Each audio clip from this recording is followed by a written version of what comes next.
Et quand tu pars,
comme tu le referais sans milliard de fois, mais qui pourrait mesurer ton mental,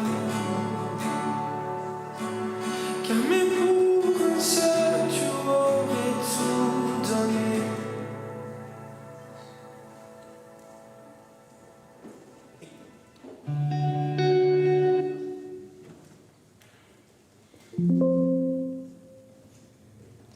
Ho an'izay rehetra malalan'Andriamanitra sady voantso no masina ho aminareo anieny fahasoavana sy ny fiadanana avy amin'Andriamanitra raintsika sy Jesosy Kristy Tompo. Amen. Alahady fahaenina ny volana Oktobra taona 2024, fotoana natokan'ny FPMA Aix-Marseille ho fideranan'Andriamanitra no ny zava-boary noariny. Fa Andriamanitra tokoa no antony nanaovana ny zavatra rehetra sady nahariana ny zavatra rehetra. Hébreu 2:10 no hevitra tarika antsika ao anatin'izao fanompompivavahana izao. Vous tous qui êtes aimés de Dieu et appelés à vivre pour lui, que Dieu notre Père et le Seigneur Jésus-Christ vous bénissent et vous donne la paix. À toi qui es présent en ce lieu de culte, à toi qui nous suis sur Zoom ou sur YouTube, nous te souhaitons la bienvenue en ce moment que la FPMA Aix-Marseille consacre pour célébrer le Créateur pour sa création. Car c'est Dieu qui a fait le monde et le monde existe pour lui. Hébreu chapitre 2, verset 10. Iarahidiran'Andriamanitra isika amin'ny alalan'ny salamo, famakiana salamo izay voalahatra ho amin'ny androany dia ny salamo fahasivifolo. Amin'ny anaran'i Jesosy.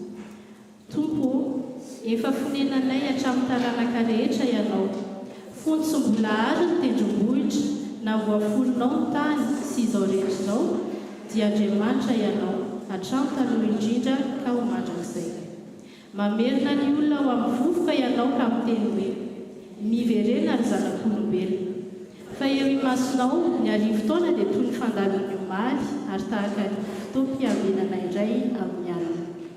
70 taona ny halavan'ny andronay ary raha toka mateza aza dia 20 taona. Nefa fahasasarana sy zava-poana ny voninay, fa mielina aingana izany ka lasa manidina izahay. Mampianara anay anisan'ny andronay, azonay fluentry. Aoka ho aminay fahasoavan'ny Tompo Andriamanitray. Ampitoero aminay ny asan'ny tananay. Eny, ny asan'ny tananay ampitoero izy. Amen. Miaraka hivavaka isika. Tompo Andriamanitra Ray Masina, mpamorona sy mpanafitra anay, manatona anao mba hisaotra sy hidera ny anaranao, miaraka amin'ireo zava-boary noharianao izahay. Miankohaka eo anatrehanao ilay Andriamanitra nanomboka asa tsara sy mbola hamita izany amin'ny fahatanterahany amin'ny andro Jesosy Kristy izahay. Manambara ny fiandriananao sy ny voninahitrao. Raha nolotra fanompompivavahana ho anao izahay izao dia ifanainao masina ilay nanomba tambony rano tamin'ny fotoana famoronana no angatahanay hitarika sy hameny tanteraka ny tsirairay ahafahanay mideranao tokoa amin'ny fanahy sy ny fahamarinana. Mba ho antraka sy trany ao anatrehanao aneny fanompoana izay tanterahanay ary ihany koa mba ho fotoana hamelomanao indray ny fanantenana aty anatinay. Amen.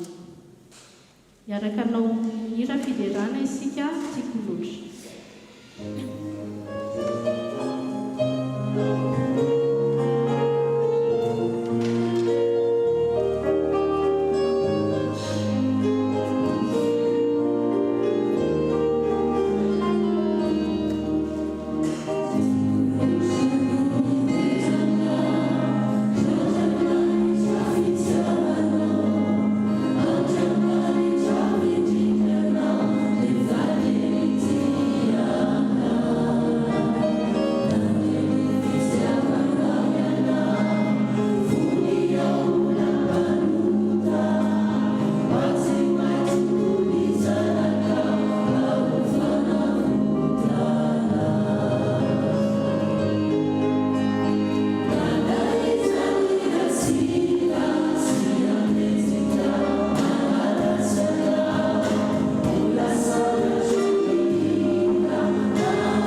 mandraka hipetraka ny fiangonana.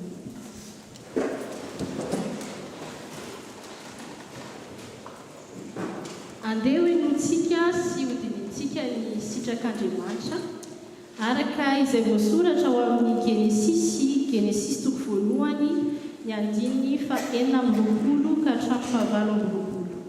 Izay mivaky toy izao amin'ny anaran'i Jesosy. Ary Andriamanitra nanao hoe, andeha isika hamorona olona tahaka ny endritsika, araka ny tarehantsika, ary aoka izy hanjaka amin'ny hazan-drano ao amin'ny ranomasina sy ny voromanidina sy ny biby fiompy sy ny tany rehetra ary ny biby rehetra izay mandady na mikisaka amin'ny tany. Ary Andriamanitra nahary ny olona tahaka ny endriny, tahaka ny endrik'Andriamanitra no namoronany azy, lahy sy vavy no namoronany azy.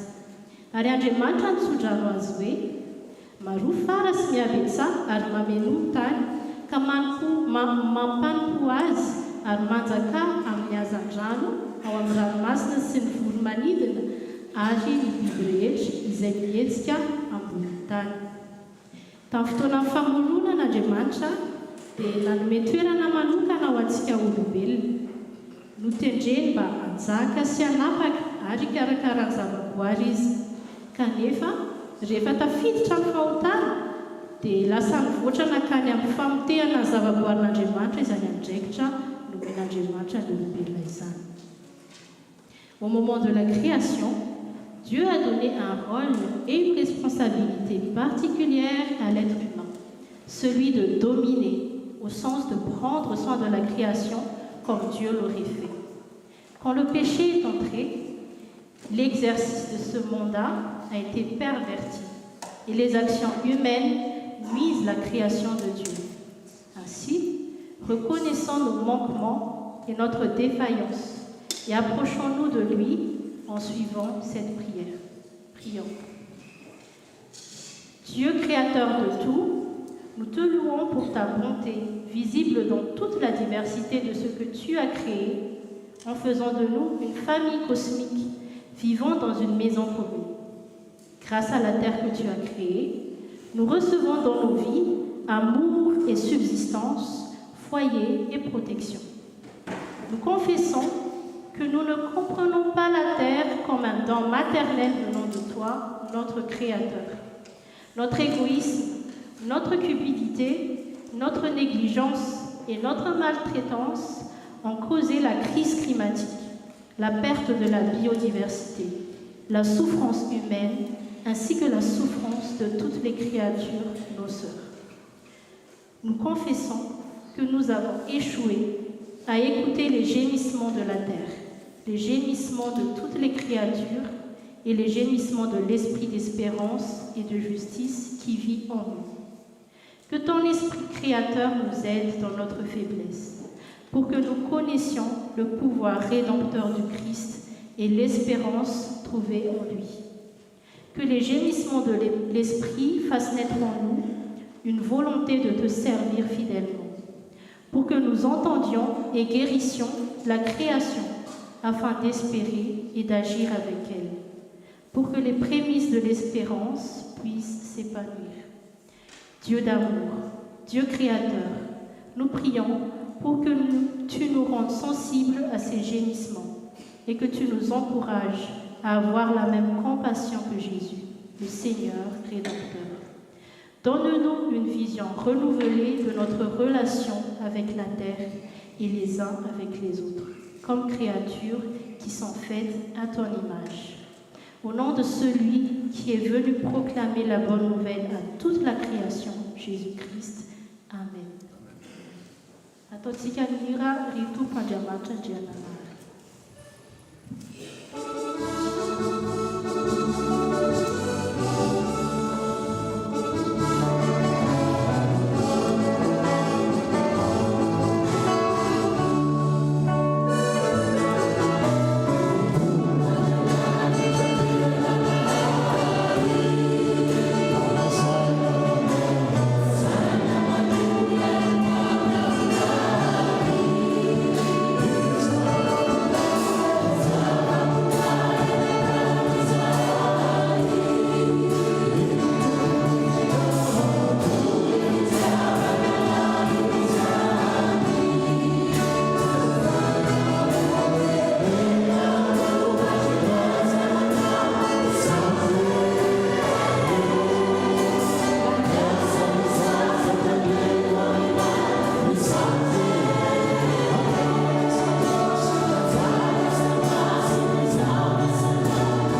Andriamanitra dia Andriamanitra tsara fo sady mora fanahy ka mamela ny eloko izay rehetra manatona azy.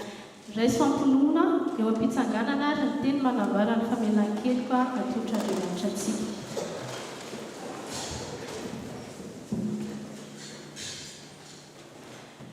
Hoy ny mpanao salamo hoe manompo ny masoko ho amin'ny tendrombohitra aho, avy aiza ny famonjena? Ny famonjena dia avy amin'ny Jehova, mpanao ny lanitra sy ny tany. Izy ilay Andriamanitra mpagorona, mpiazona ary antony zavatra rehetra, mpanatanteraka ny zavaboary no antoka lehibe sy tsara indrindra ho amin'ny famelana ny helontsika, koa matoky fa voavelany ny helontsika, ho andeha hidera azy isika. Voninahitra ho any amin'ny avy indrindra ho an'Andriamanitra. Amen. Miara-mipetraka isika.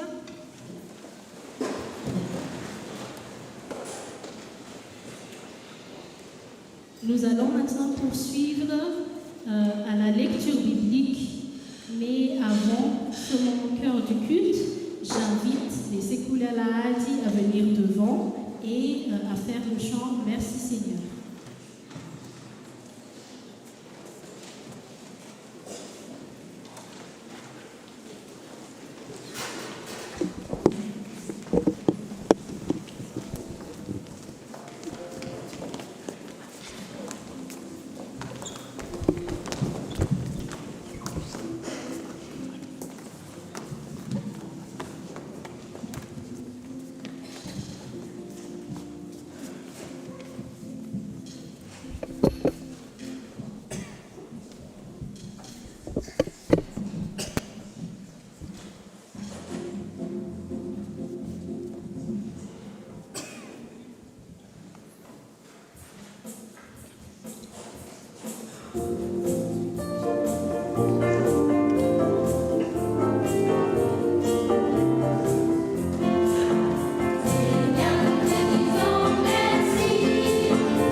Vavaksika tompo Andriamanitro raha sitrakao fenoy fanginana ny sainay sy ny fonay ahafahanay mandray ny teninao tendreo ihany koa mimolitra ireo mpanomponao raha maky sy ambara aminay sitraponao satria tranonao koa ny fonay toy ny tontolo izay nametrahanao anay ka mila koloina sy tandrovin'Andriamanitro ho mangataka aminao zahay ampalady ny sofinay ahafahanay mandray ny teninao mitenen'Andriamanitro fa mieno zahay zanakao. Amen.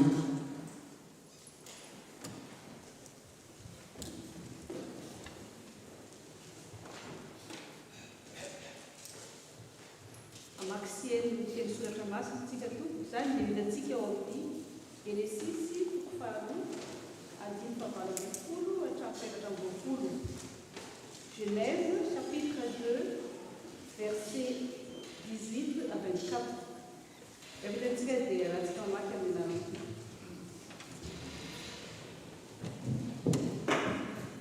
ary Andriamanitra nanao hoe tsy tsara raha irery raha lehilahy fa hanaovako vavy saza ho azy izy. Ary tany nanorana Jehova Andriamanitra ny biby rehetra sy ny volo-manidina rehetra. Dia mety an-tany raha lehilahy ireny ahitany izay hanonona azy avy. Ary izay rehetra nanonona raha lehilahy ny zava-mananaina rehetra dia izany no anarany. Dia nomena lehilahy anarana ny biby fiompy rehetra sy ny volo-manidina mba amin'ny bibidia rehetra. Nefa tsy hita izay vady sahaza ho andra-lehilahy. Ary Jehova n'Andriamanitra nasotry andra-lehilahy ka dia natory izy. Dia naka ny tola tehezany anankiray izy ka nanakomona ny nofo ho solony. Ary ny tola tehezana izay nalainy Jehova Andriamanitra tamin'ny lehilahy dia nataony vehivavy ka nentiny tany andra-lehilahy. Ary hoy lehilahy, ankehitriny dia taolana avy amin'ny taolako sy nofo avy amin'ny nofo ity dia atao hoe vehivavy satria lehilahy no nanalana azy. Ary noho izany ny lehilahy dia andao ny rainy sy ny reniny ka hikamana amin'ny vadiny ary dia ho nofo iray ihany ireo.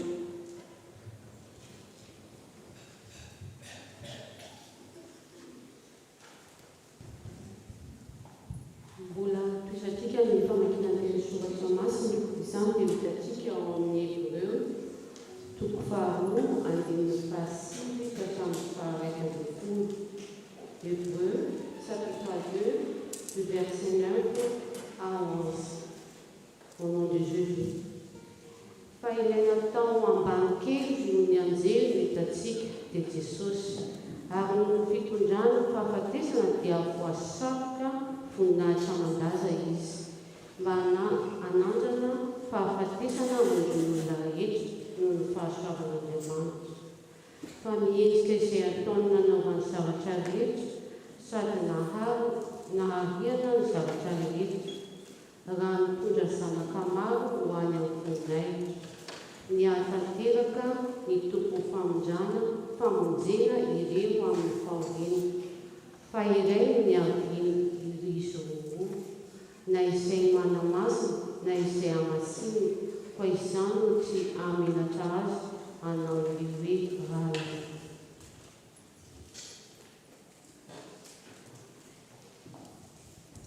Nous terminons la lecture dans l'évangile selon Marc, chapitre 10, versets 2 à 16. Des pharisiens s'approchent de Jésus. Ils veulent lui tendre un piège et lui demandent: est-ce qu'un homme a le droit de renvoyer sa femme? Jésus leur demande à son tour: quel est le commandement que Moïse vous a donné? Ils lui répondent: Moïse a permis à l'homme d'écrire une lettre de divorce pour renvoyer sa femme. Jésus leur dit: Moïse a écrit ce commandement pour vous parce que votre cœur est fermé. Mais au commencement, quand Dieu a créé le monde, il a fait l'homme et la femme. C'est pourquoi l'homme quittera son père et sa mère pour vivre avec sa femme. et les deux deviendront comme une seule personne. Ainsi, ils ne sont plus deux, mais ils sont comme une seule personne. Ne séparez donc pas ce que Dieu a unis. Quand les disciples sont de retour à la maison, ils posent encore des questions à Jésus. Il leur dit, « Quand un homme revoit sa femme et se marie avec une autre, il commet un adultère envers la première. Et quand une femme quitte son mari et se marie avec un autre, elle commet un adultère. » Jésus bénit les enfants. Des gens amènent des enfants et Jésus pour qu'il les touche. Mais les disciples leur font des reproches.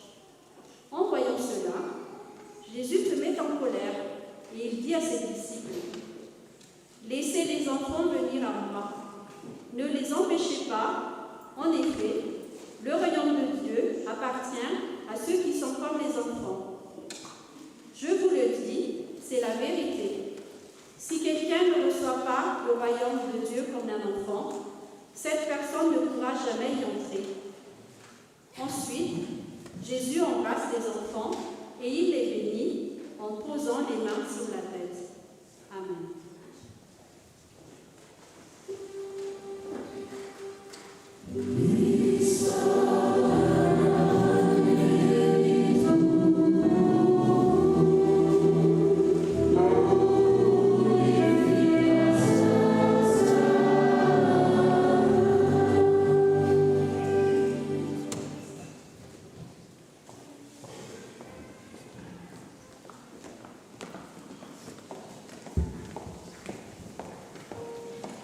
Avant le temps de la prédication, je vous invite à vous lever et à chanter le chant « Je connais le Créateur du monde ».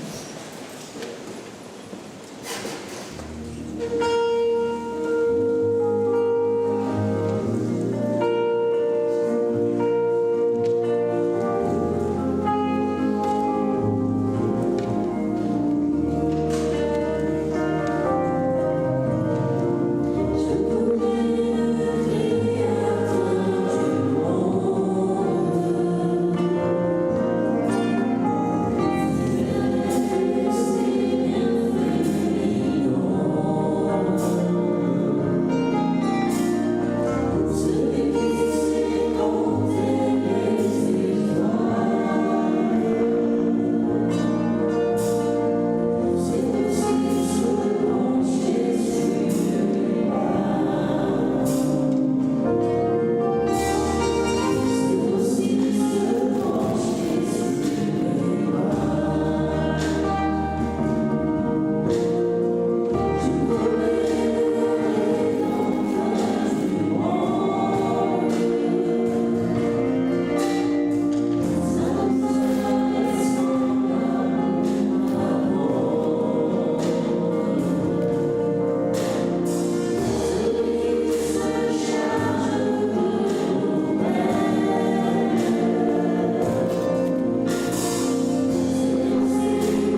toin reo vavaka maro izay efa nasandratra teo anatrehanao dia mangataka n'ilay fanahinao masina zay.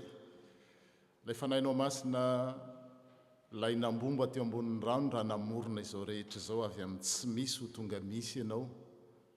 Ilay fanahy masina nitarika ireo mpaminany ary nanoratra ireo boky soratra masina, ireo apôstôly marobe.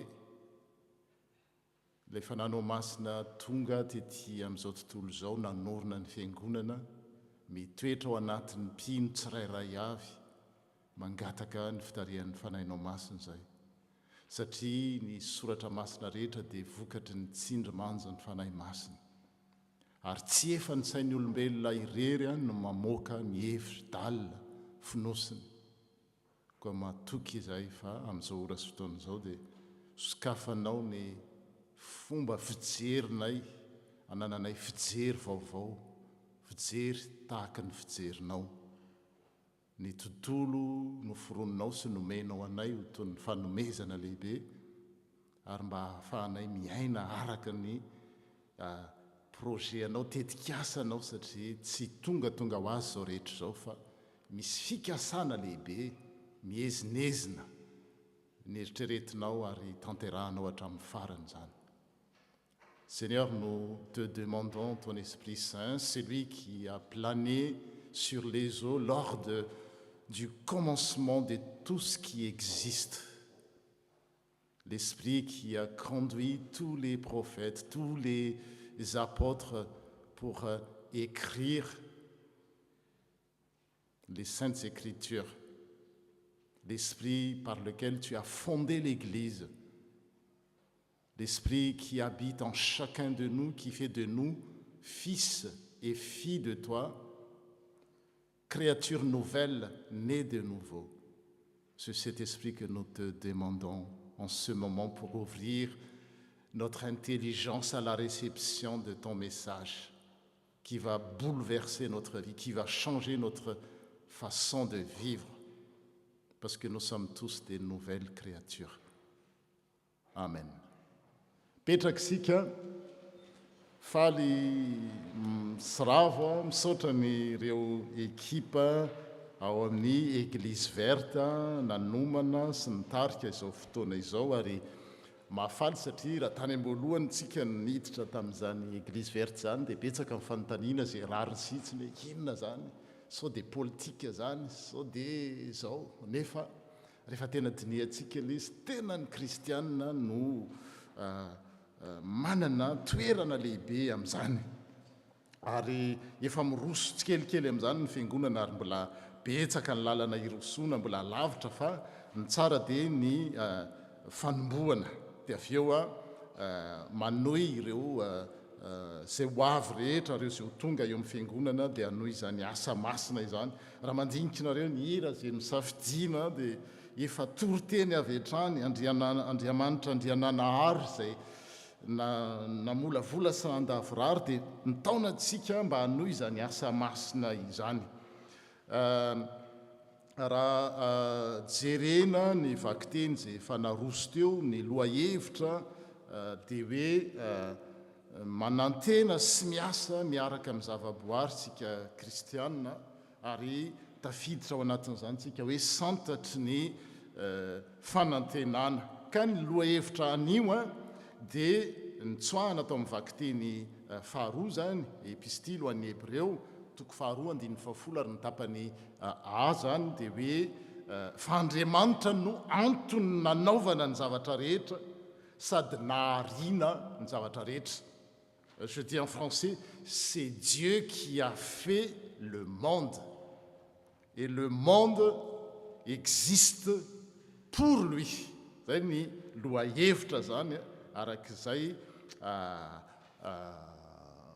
iainantsika anio, dia zavatra vitsivitsy no resahana, dia arak'izany lohahevitra zany dia hoe Andriamanitra no namorona izao rehetra izao. Dia voalohany zany, arak'izay efa natsidika teo, tsy nataontsika tamin'ny hira, dia iresaka momba n'Andriamanitra mpamorona isika. Nous allons parler du Dieu créateur dia faharoa manarakaraka an'izany dia mazava ho azy fa rehefa misy ny mpamorona dia misy koa ny noforonina zany hoe quand on parle d'un Dieu créateur, ça sous-entend qu'il y a aussi la création. Et quand on parle de création, non seulement la nature, le monde animal, le monde végétal, mais nous les humains aussi, nous faisons partie de cette création de Dieu. Et si vous avez suivi la première lecture, on a même entendu des anges, c'est-à-dire les créatures invisibles. Parce que souvent, on parle des créatures visibles, palpables, mais il y a aussi des créatures qui sont invisibles, qu'on va peut-être découvrir un jour ou peut-être on ne saura jamais. Zay zany no jerentsika eo ka izay famoronana zay dia ao anatin'ny planin'Andriamanitra na fikasan'Andriamanitra izy. Tout ça rentre dans le projet de Dieu. Lors de la retraite, ça m'a beaucoup marqué quand elle a dit ça, l'intervenante, pasteur Ante Ranaefson, comme nous sommes dans le projet de Dieu et le péché, c'est que quand on quitte ce projet, fa tsy le hoe moral ny tsika mantsy mifahotana dia hoe aza manao an'izao tsy manao an'izao dia rehefa manao an'iny na tsy manao an'iny dia hoe zay ny olona masina aotra zany raha araka ny soratra masina. Le péché, c'est que quand on sort le projet de Dieu. Et quand on sort le projet de Dieu, tout ce que nous faisons de mal, de mauvais, ça devient des péchés. Ohatra hoe raha miteny Andriamanitra hoe azonareo hohanina avokoa io zavatra rehetrarehetra io afa-tsy dia amin'ny fotoana zay nialana an'izay projet de Dieu zay natao hoe fahotana. Dia hita faratra taratra ao amin'ny fiainantsika zany, ao amin'ny tokantrano na ao amin'ny mpivady na eo amin'ny tontolo araka mivaky teniny teo hitanareo Jesosy rehefa mampianatra izy dia miverina any amin'le projet initial de Dieu. Inona no planin'Andriamanitra tany am-boalohany, verina amin'izay foana izy. Resaka fanambadiana rehefa avy eo dia miverina hoe inona ny planin'Andriamanitra dia zay no ahitana hoe aizaza tia mivoaka ny planin'Andriamanitra. Tsika mantsy le tonga dia mitifitra tsy mety zany, mety zany, tsy mety zany. Tsy fantatsika koa hoe inona ny mety, inona ny projet an'Andriamanitra. Dia zay no jerentsika zany an'io tsotra hoe le Andriamanitra mpamorona ny zavatra rehetra araky ny vaky teny teo dia hoe c'est Dieu qui a fait le monde et le monde existe pour lui. Tao amin'ny catéchumène satria tafiditra ao amin'ny culte de pour la création koa ny lesona androany natambatra tamin'izay dia no tsindrina naverina ny tsindrina indray hoe raha namorona an'izao zavatra rehetra zao avy amin'ny tsy misy Andriamanitra dia tsy hoe nilainy zao rehetra zao. Sia mantsy rehefa manao zavatra tsy hoe ndeha hanamboatra zavatra satria ilaiko. Quand Dieu a créé le monde, il l'a créé non pas par nécessité. Jereo tsara, mais c'est par amour. Satria Andriamanitra dia feno, tsy mila nizaniza izy mba hiaina, tsy mila rivotra izy, tsy mila masoandro izy, tsy mila orana, tsy mila nasy ianao izy dia misy. Dieu se suffit en lui-même, il a besoin de personne pour exister. Il a besoin de rien de tout. Mais il a décidé de créer par amour. Dia raha mahita ohatry zany nareo, tsika rehefa manao zavatra on agit par intérêt. Tsika mieritreritra gratuitement, faux. Tout ce que nous faisons, c'est nous faisons par intérêt. Misy zavatra ilaitsika foana. Ary tsika tsy afaka miaina mihitsy ka tsy misy zavatra, tsy afaka miaintsika tsisy rano, tsy afaka miaintsika tsisy orana, tsisy rivotra, tsisy masoandro. Ary zay le crise amin'izao fotoana izao satria ireny zavatra ireny men'Andriamanitra mba hahafahantsika mivelona, nefa ireny zavatra ireny tsy karakaraintsika. Fa Andriamanitra irery no afaka miaina tsy mila nizaniza. Nefa dia ny safidy izy no ny fitiavany mba hisitsika. Zay zany ny vaovao mafaly. Ary nandray ny fiangonana manadino izay mba tsy hitenena hoe tsy mahalala an'izany ary indraindray. Ny fiangonana rehefa mitory dia ny famonjena ihany. Tsisy maharatsy an'izany. Fa adino fa Jesosy raha mitondra ny famonjena dia manambara foana ny asa famoronana zay nataon'Andriamanitra tamin'ny voalohany. Dia namorona izao rehetra izao noho ny fitiavany Andriamanitra. Tiany izao rehetra izao, tiany isika. Ary vakiteny teo na tany amin'ny sitrapon'Andriamanitra, sitrak'Andriamanitra, dia miteny hoe noforono ny olona araka ny endriny. Raha namorona n'izao rehetra izao izy dia hitany fa tsara. Hitany fa tsara zao rehetra izao, noforonony ny olombelona araka ny endriny. Dieu a créé l'homme au sens humanité, homme et femme, à son image et à sa ressemblance. Tena hoe hita rehefa mahita ny olona raha ny tokony ho izy dia izao mahatsara hoe nisy namorona andreo olona ireo tany ampiandohana tany. Dia izay zany no jerentsika hoe Andriamanitra namorona ny olona noho ny fitiavany. Dia faharoa, Andriamanitra namorona izao rehetra izao sy ny olona zany ao anatiny biby, ny anjely sy ny zavaboary, zavamaniry, ny olombelona ao anatiny, dia pour sa propre gloire. Pour sa gloire. Dia eo tsika sarotra be mandray antsika satria ny antsika le hoe voninahitra hoe efa simba. Manam-boninahitra dia ny miaramila sy ny jeneraly sy reny le mpitondra reny no eritrerentsika, dia rehefa voninahitra zany amintsika efa zahatra efa diso no efa simba ny fahotana ny fijerintsika an'izany voninahitra zany, fa le voninahitra lazaina araka ny soratra masina io dia manambara ny anankiray tonga ao an-tsaina dia hoe ny fahamasinan'Andriamanitra, la splendeur de la sainteté de Dieu. Dia eo rehefa miresaka hoe sainteté tsika dia efa manjavozavo koa, fa dikany hoe sainteté dia hoe tout autre. Dieu est saint, c'est-à-dire il est tout autre, rien ne lui est semblable. Tsy misy mitovy azy, zay ny dikany sainteté, tout autre. Ary zay ny pino tao amin'ny testamenta taloha dia hoe le tsy manan-tsahala, tsy misy mitovy aminy. Raha miresaka tsarany ianao dia hafa izy, raha miresaka alebiazany ianao dia hafa izy, miteny alebiazany ohatr'izao ianao fa izy mihoatra an'izay foana, miteny fahamasinany ianao dia mbola hafa izy, miteny zay nylazaina rehetrarehetra zany dia il est tout autre. Raha miresaka koa le hoe dia zay ny voninahitr'Andriamanitra. Rehefa miresaka hoe voninahitr'Andriamanitra, tsy matsy dia manotoana voninahitr'Andriamanitra zay fa mametraka fanontaniana tena azontsika marina ve zany atao hoe voninahitr'Andriamanitra zany. Azo lazaina koa amin'ilay voninahitr'Andriamanitra dia hoe sa grandeur araka ilay tenenina teo, lehibe Andriamanitra.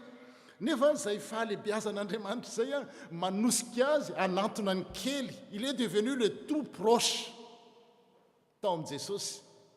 Une grandeur dans Dieu, et nous avons eu une prédication la dernière fois, c'est que celui qui veut être grand devient petit. Hevitra Andriamanitra zany. Ny fijerin'ny olona ny fahalebiazana dia hoe zay mibaiko, zay manao an'izao fa amin'Andriamanitra, dia izay le voninahitr'Andriamanitra zay. Ary atsoa ny hiditra amin'izay. C'est la manifestation de la puissance de Dieu koa mampiseho ny heriny.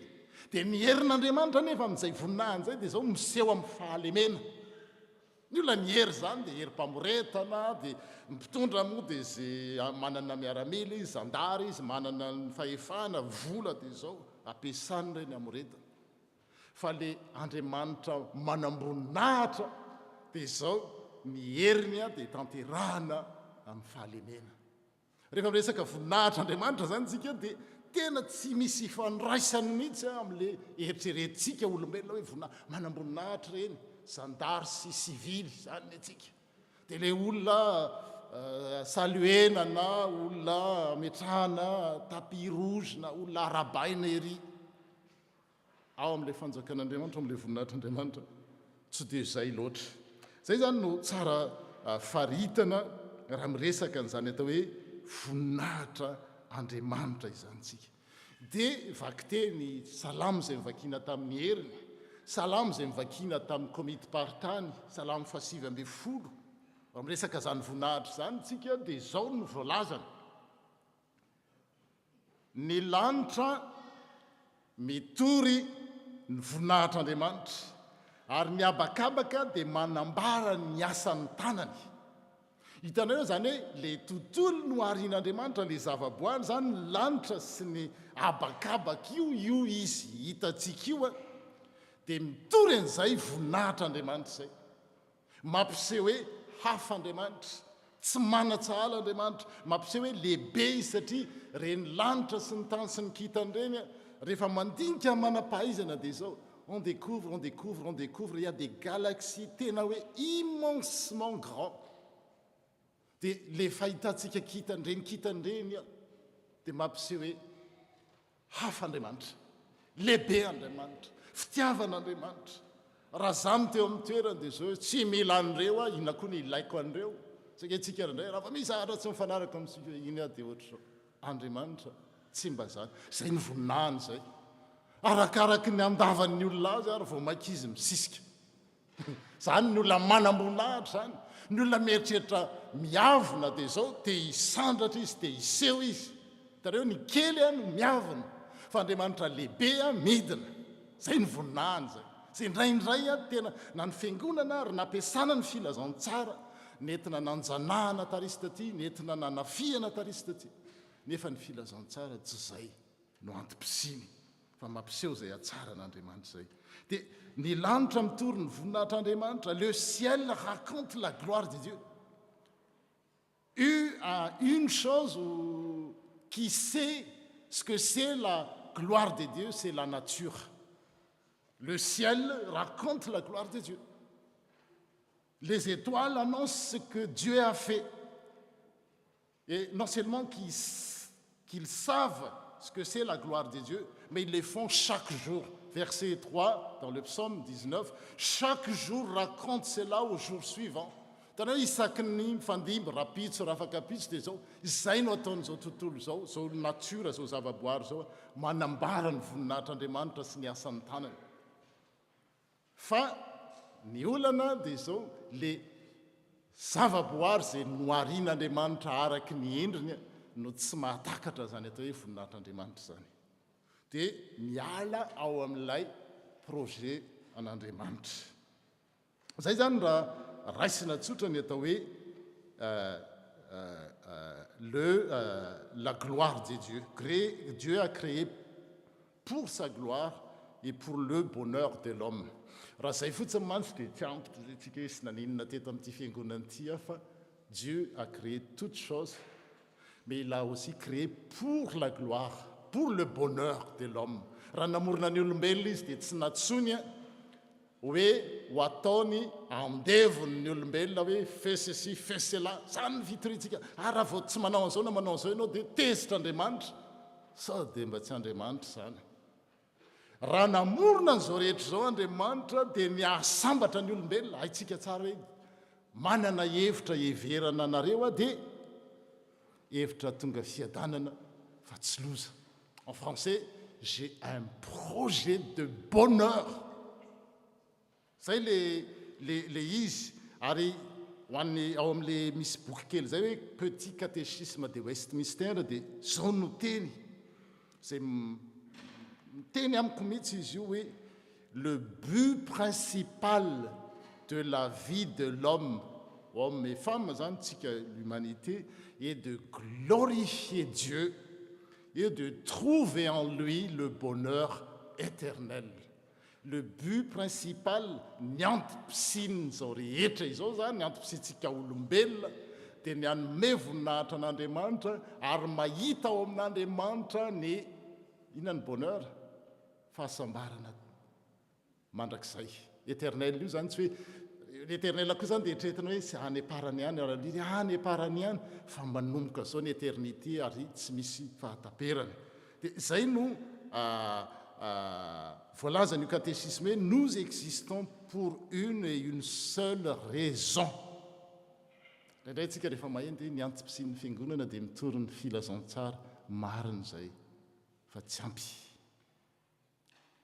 Nous existons pour une et seule raison, c'est glorifier Dieu. Et on ne sait pas glorifier Dieu si on n'a pas l'évangile. Zay ny ilaina fa tsy hoe manana ny évangile tsika dia eo indraindray zatra eritreretintsika manome voninahitra an'andriamanitra tena mifanohitra an'izay no ataony. Nous existons pour une et une seule raison, c'est glorifier Dieu. et de trouver en lui notre bonheur. Bonheur d'ici-bas et bonheur éternel. Et nous sommes appelés à le faire en toutes circonstances, partout et toujours. Zay zany no zavatra hitantsika teo hoe raha namorona ny olombelona Andriamanitra dia tsy hoforonony mba ho andevony na ho mpanompo azy. Raha mandinika nareo zavatra resana tamin'ny katekimena teo dia raha nanasitrana jamba na boka Jesosy dia reny sitrany reny ny mpianatra ny natsiny hoe manaraha fa re olona zay nysitranany rehetrarehetra dia ohatrany roany mandehana makany amin'ny fianakaviana dia lazao any dia reny olona reny no ny safidy anaraka an' Jesosy. Ny fanarahana ny fanompona an'Andriamanitra raha vao tsy safidinao malalaka sampy zay terivoziny zay. Ary zay nitaizanandreo zanakitsika eo zavatra takina amindreo rehefa n'olo-tena mpandray fanasan'ny tompo izy dia zao hoe tena ianao ve no nanao oui devant Dieu. Ohatr'izany rehefa manambady izarisahany eo mivady rehefa aveo tena ianao ve manambady ny olona io amin'ny atsarany sy ny atsarany sy ny defaut-any. Ny clémany raha bokanao clémainao zay izy ny fitenenany amin'ny zavatra rehetra atao tena safidinao ve. Tsy miteny ary tsy manery aniza mitsy Andriamanitra anaraka azy. Voalaza amin'ny soratra masina indro ambaravarana mandondona fa miandry atsika izy anokatra ny varavarantsika dia manjaka eo amin'ny fiainantsika ankalalana tsy antery. Hitanareo fa le hoe izao rehetra zao mitoro ny voninahitr'Andriamanitra tsika atsona amin'izany dia io fitoriana voninahitra mandro hoe tsy maintsy manaiky lehibe izy tsy mainky manaiky samy hafa izy dia zao na pino isika na tsy pino isika ndray andro any dia zao tsy maintsy anao an'izay.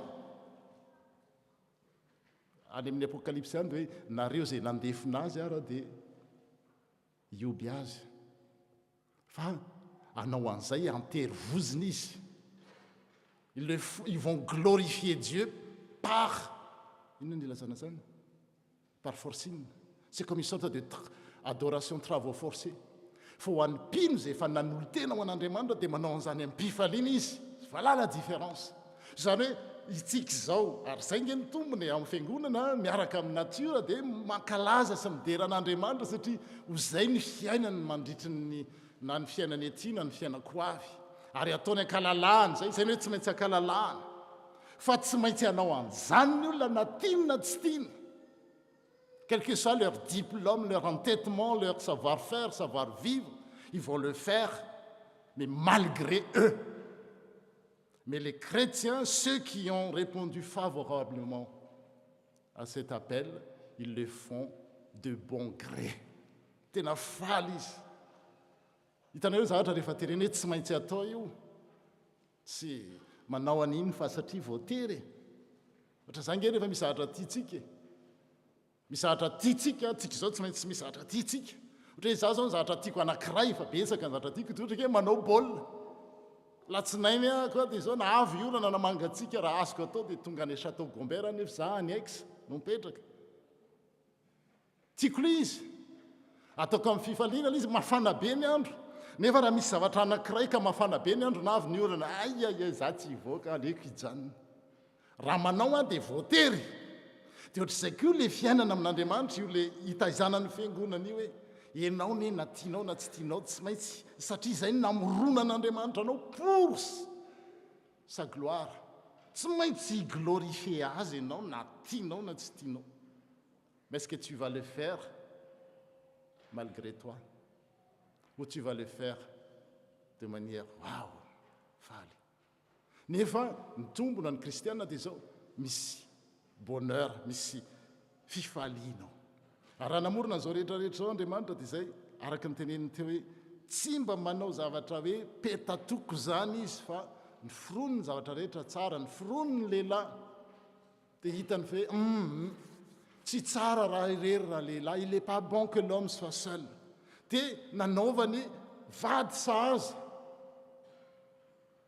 tsy iverenana tsoa satria efa andresana tany amin'ny retraite io hoe nasiana ny vakina teo nasian'andriamanitra raha hitady vady ho any adama izy dia nasiana nampandalovany teo dolodolo ny biby rehetrarehetra ny biby nyforon'andriamanitra avy amin'ny tany ary zay le tematika androany manao na maintsomaintsika na marron tsy hoe gadget reny fa entina ampatsehivana hoe avy amin'ny tany sika ary tsy maintsy andalo ma tsy adinitsika aty amin'ny tany misy mandalo aty dia ny olona mieritrehitra hoe tsy ho faty mihitsy fa hijanona mandraksa eto dia adinony avy amin'ny tany tahaka ny biby tahaka ny olona fa nomen'andriamanitra ny mampiafaka azy nomeny iny fofinaina mahavelona zay fofinaina zay nampiavaka atsika amin'ny zavaboary rehetrarehetra meny fofinaina mahavelona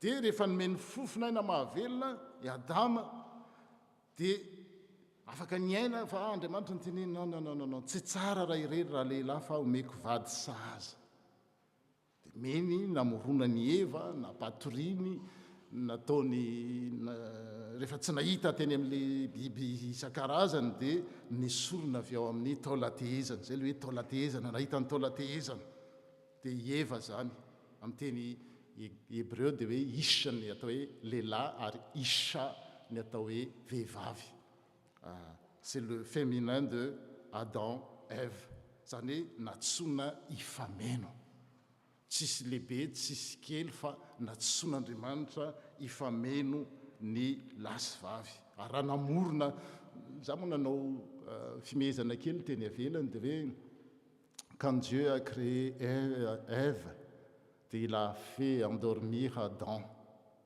Vous savez la blague, vous vous rappelez la blague que j'ai dit tout le temps, Adam, dors tranquille parce que quand Ève sera là, tu ne vas plus dormir tranquille. Voilà le sommeil profond. Mais non, ça c'était une blague. Mais le sommeil profond que Dieu a fait avec Adam, le mot hébreu, quand on a traduit le mot grec, quand on a traduit la Bible hébreu en grec, quand les peuples sont en exil, en diaspora, c'est extase. Izy le naturiny dia ny teny andikana azy hoe extase. Je pense que vous avez déjà entendu, je suis en extase. Zany hoe le vady noforonon'Andriamanitra ho an'ny Adama io dia niteraka extase ho anazy, niteraka bonheur ho anazy. Zay ny projet an'Andriamanitra dia anjarantsika amin'izay no mijery eo amin'ny tokantrano hoe nivadika ve ça m'amène à l'extase. Eo ny hijerena azy zany antsika mandeha tsy mety zao fa ao amin'le projet. Est-ce que je suis dans le projet de Dieu au niveau couple, au niveau familial, au niveau social. Dia rehefa avy eo rehefa niforon'Andriamanitra i Adama ka nalefany teo Eva dia izao ny teniny hoe taolako avy amin'ny taolako ity, nofo avy amin'ny nofoko. C'est le délire total quoi. Chair, os de mes os et chair. C'est-à-dire oui, c'est l'autre moi-même, l'alter ego, complémentaire vis-à-vis Ezer, zay ilazana azy amin'ny teny hébreu. Ary io Ezer io dia zao ampiasan'ny vahoaka an'Andriamanitra rehefa miantso vonjy amin'Andriamanitra hoe tu es notre Ezer. Aika le vady tsy mpanampy amin'ny heviny solafa akory, nalatsiny amin'le teny. Zay no azahoantsika azy, le manampy, ataovy ty, aza atao ty, ataovy an'izao. Fa tena endrika Andriamanitra mihitsy eo amin'ny olona hoe mpanampy. Secours, zay ny Ezera mantsy.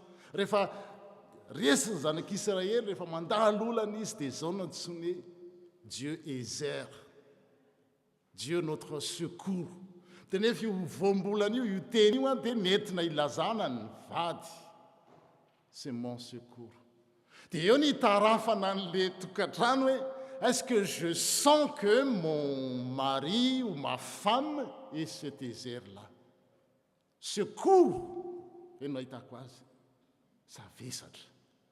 Dia eo no alalantsika azy hoe ao amin'ny projet an'Andriamanitra tsika na ao ivelan'ny projet an'Andriamanitra. C'est ça ce qu'on appelle péché raté sa cible fa tsy le hoe manao an'izao tsy manao an'izao zany efa tokony banisiavana mihitsy zany fa zavatra fampianaran-diso fa ny olona tsaray mieritreritra hoe ao amin'izay projet an'Andriamanitra hitanareo rehefa tonga amandrika an' Jesosy fariseo zany le mieritreritra mahay soratra masina be sy ao anatin'ny fahamasinana be zay ny dikany hoe fariseo parasa ny dikany tsy hoe parasy fa le miavaka tsy mifanerasera amin'izaniza mihitsy ny fariseo ary mifanerasera amin'ny olona ary izy tsy maintsy misasatanana rehefa any an-trano satria maloto ny hafa fa izy ny masina zany fijeryn'ny fariseo dia amandrika an' Jesosy ny fariseo amin'le marika toko 10 teo azo atao ve no misaobady sa tsy azo atao dia le fanontaniana eo le ohatra ny fanaontsika oui ou non zay foana oui est-ce qu'on fait ceci ou fait cela dia rehefa manao an'iny dia bravo tsy manao an'iny dia condamné Jesosy tsy niditra tamin'izany tsy hoe azo atao na tsy azo atao fa inona ny teneniny il a ramené aux éditeurs au projet initial de Dieu inona ny namorona an'Andriamanitra azy tamin'ny voalohany satria le tsika rehetrarehetra zao dia zao manana projet amintsika Andriamanitra et c'est ça qui nous fait de nous notre dignité tsisy olona mihitsy zany tonga eto amin'ity tontolo ity eto amin'ity tany ity ka hoe tonga eo izy dia eo fotsiny fa Dieu a un projet pour chaque individu, pour chaque personne. Et ce projet-là, on ne découvrira jamais tant qu'on n'est pas réconcilié avec Dieu. C'est ça qu'on a besoin de l'évangile. Zay ny ilaina ny fitoriana ny filazantsara satria jambontsika tsy ho hitatsika mihitsy zay projet an'Andriamanitra zay.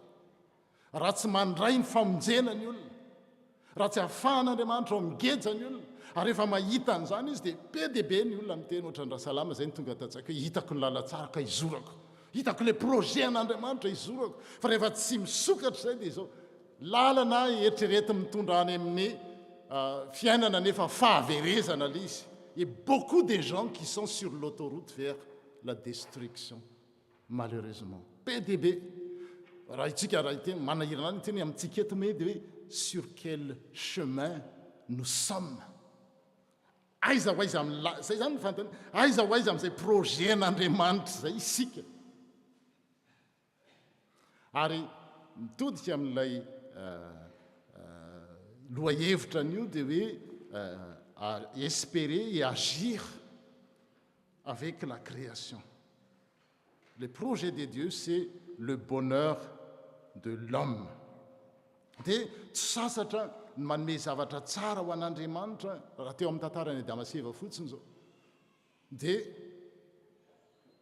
voalazany hoe tsy tsara raha irery ny lehilahy fa hanaovako vady sahazy izy. Vis-à-vis zany ny tenenina amin'io. Dia avy eo fa noho izany rehefa niresaka tamin'ny fariseo Jesosy dia hoe non tany am-boalohany izany nanaovan'Andriamanitra ny olona dia zao raha lehilahy andao ny rainy sy ny reny hikambana amin'ny vadiny ary ho nofo ray ihany izy roroa. Nofo ray ihany izy roroa dia eo zany le firaisana ara-nofo. Dia le firaisana ara-nofo ao amin'ny mpivady dia zavatra cadeau nen'Andriamanitra. Fa nisy fampianarana natao amin'izany na teo amin'ny faritany na teo amin'ny nasional na teto amin'ny fiangonantsika hoe ny firaisana ara-nofo dia zavatra tsara rehefa eo amin'ny sehatry ny fanambadiana no ampiasana azy. Rehefa ohatra ka tsy eo amin'ny sehatry ny fanambadiana no ampiasana azy dia mivoaka amin'le plan de Dieu. Zay le atao hoe fahotana. Tanao hoe zay nijerena azy hoe ay za zao kay zany mivoaka amin'le plan n'Andriamanitra. Je redis en français pour nos jeunes que la sexualité est donnée à l'humanité. C'est un cadeau incommensurable. Mais il faut que ce soit consommé dans le cadre du mariage. Et quand on est marié, il faut le consommer, il faut la consommer à volonté.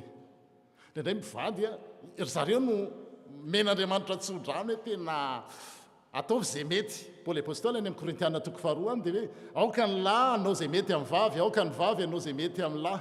Tena hoe ohatran'ilay any amin'ny sinoa zany à volonté.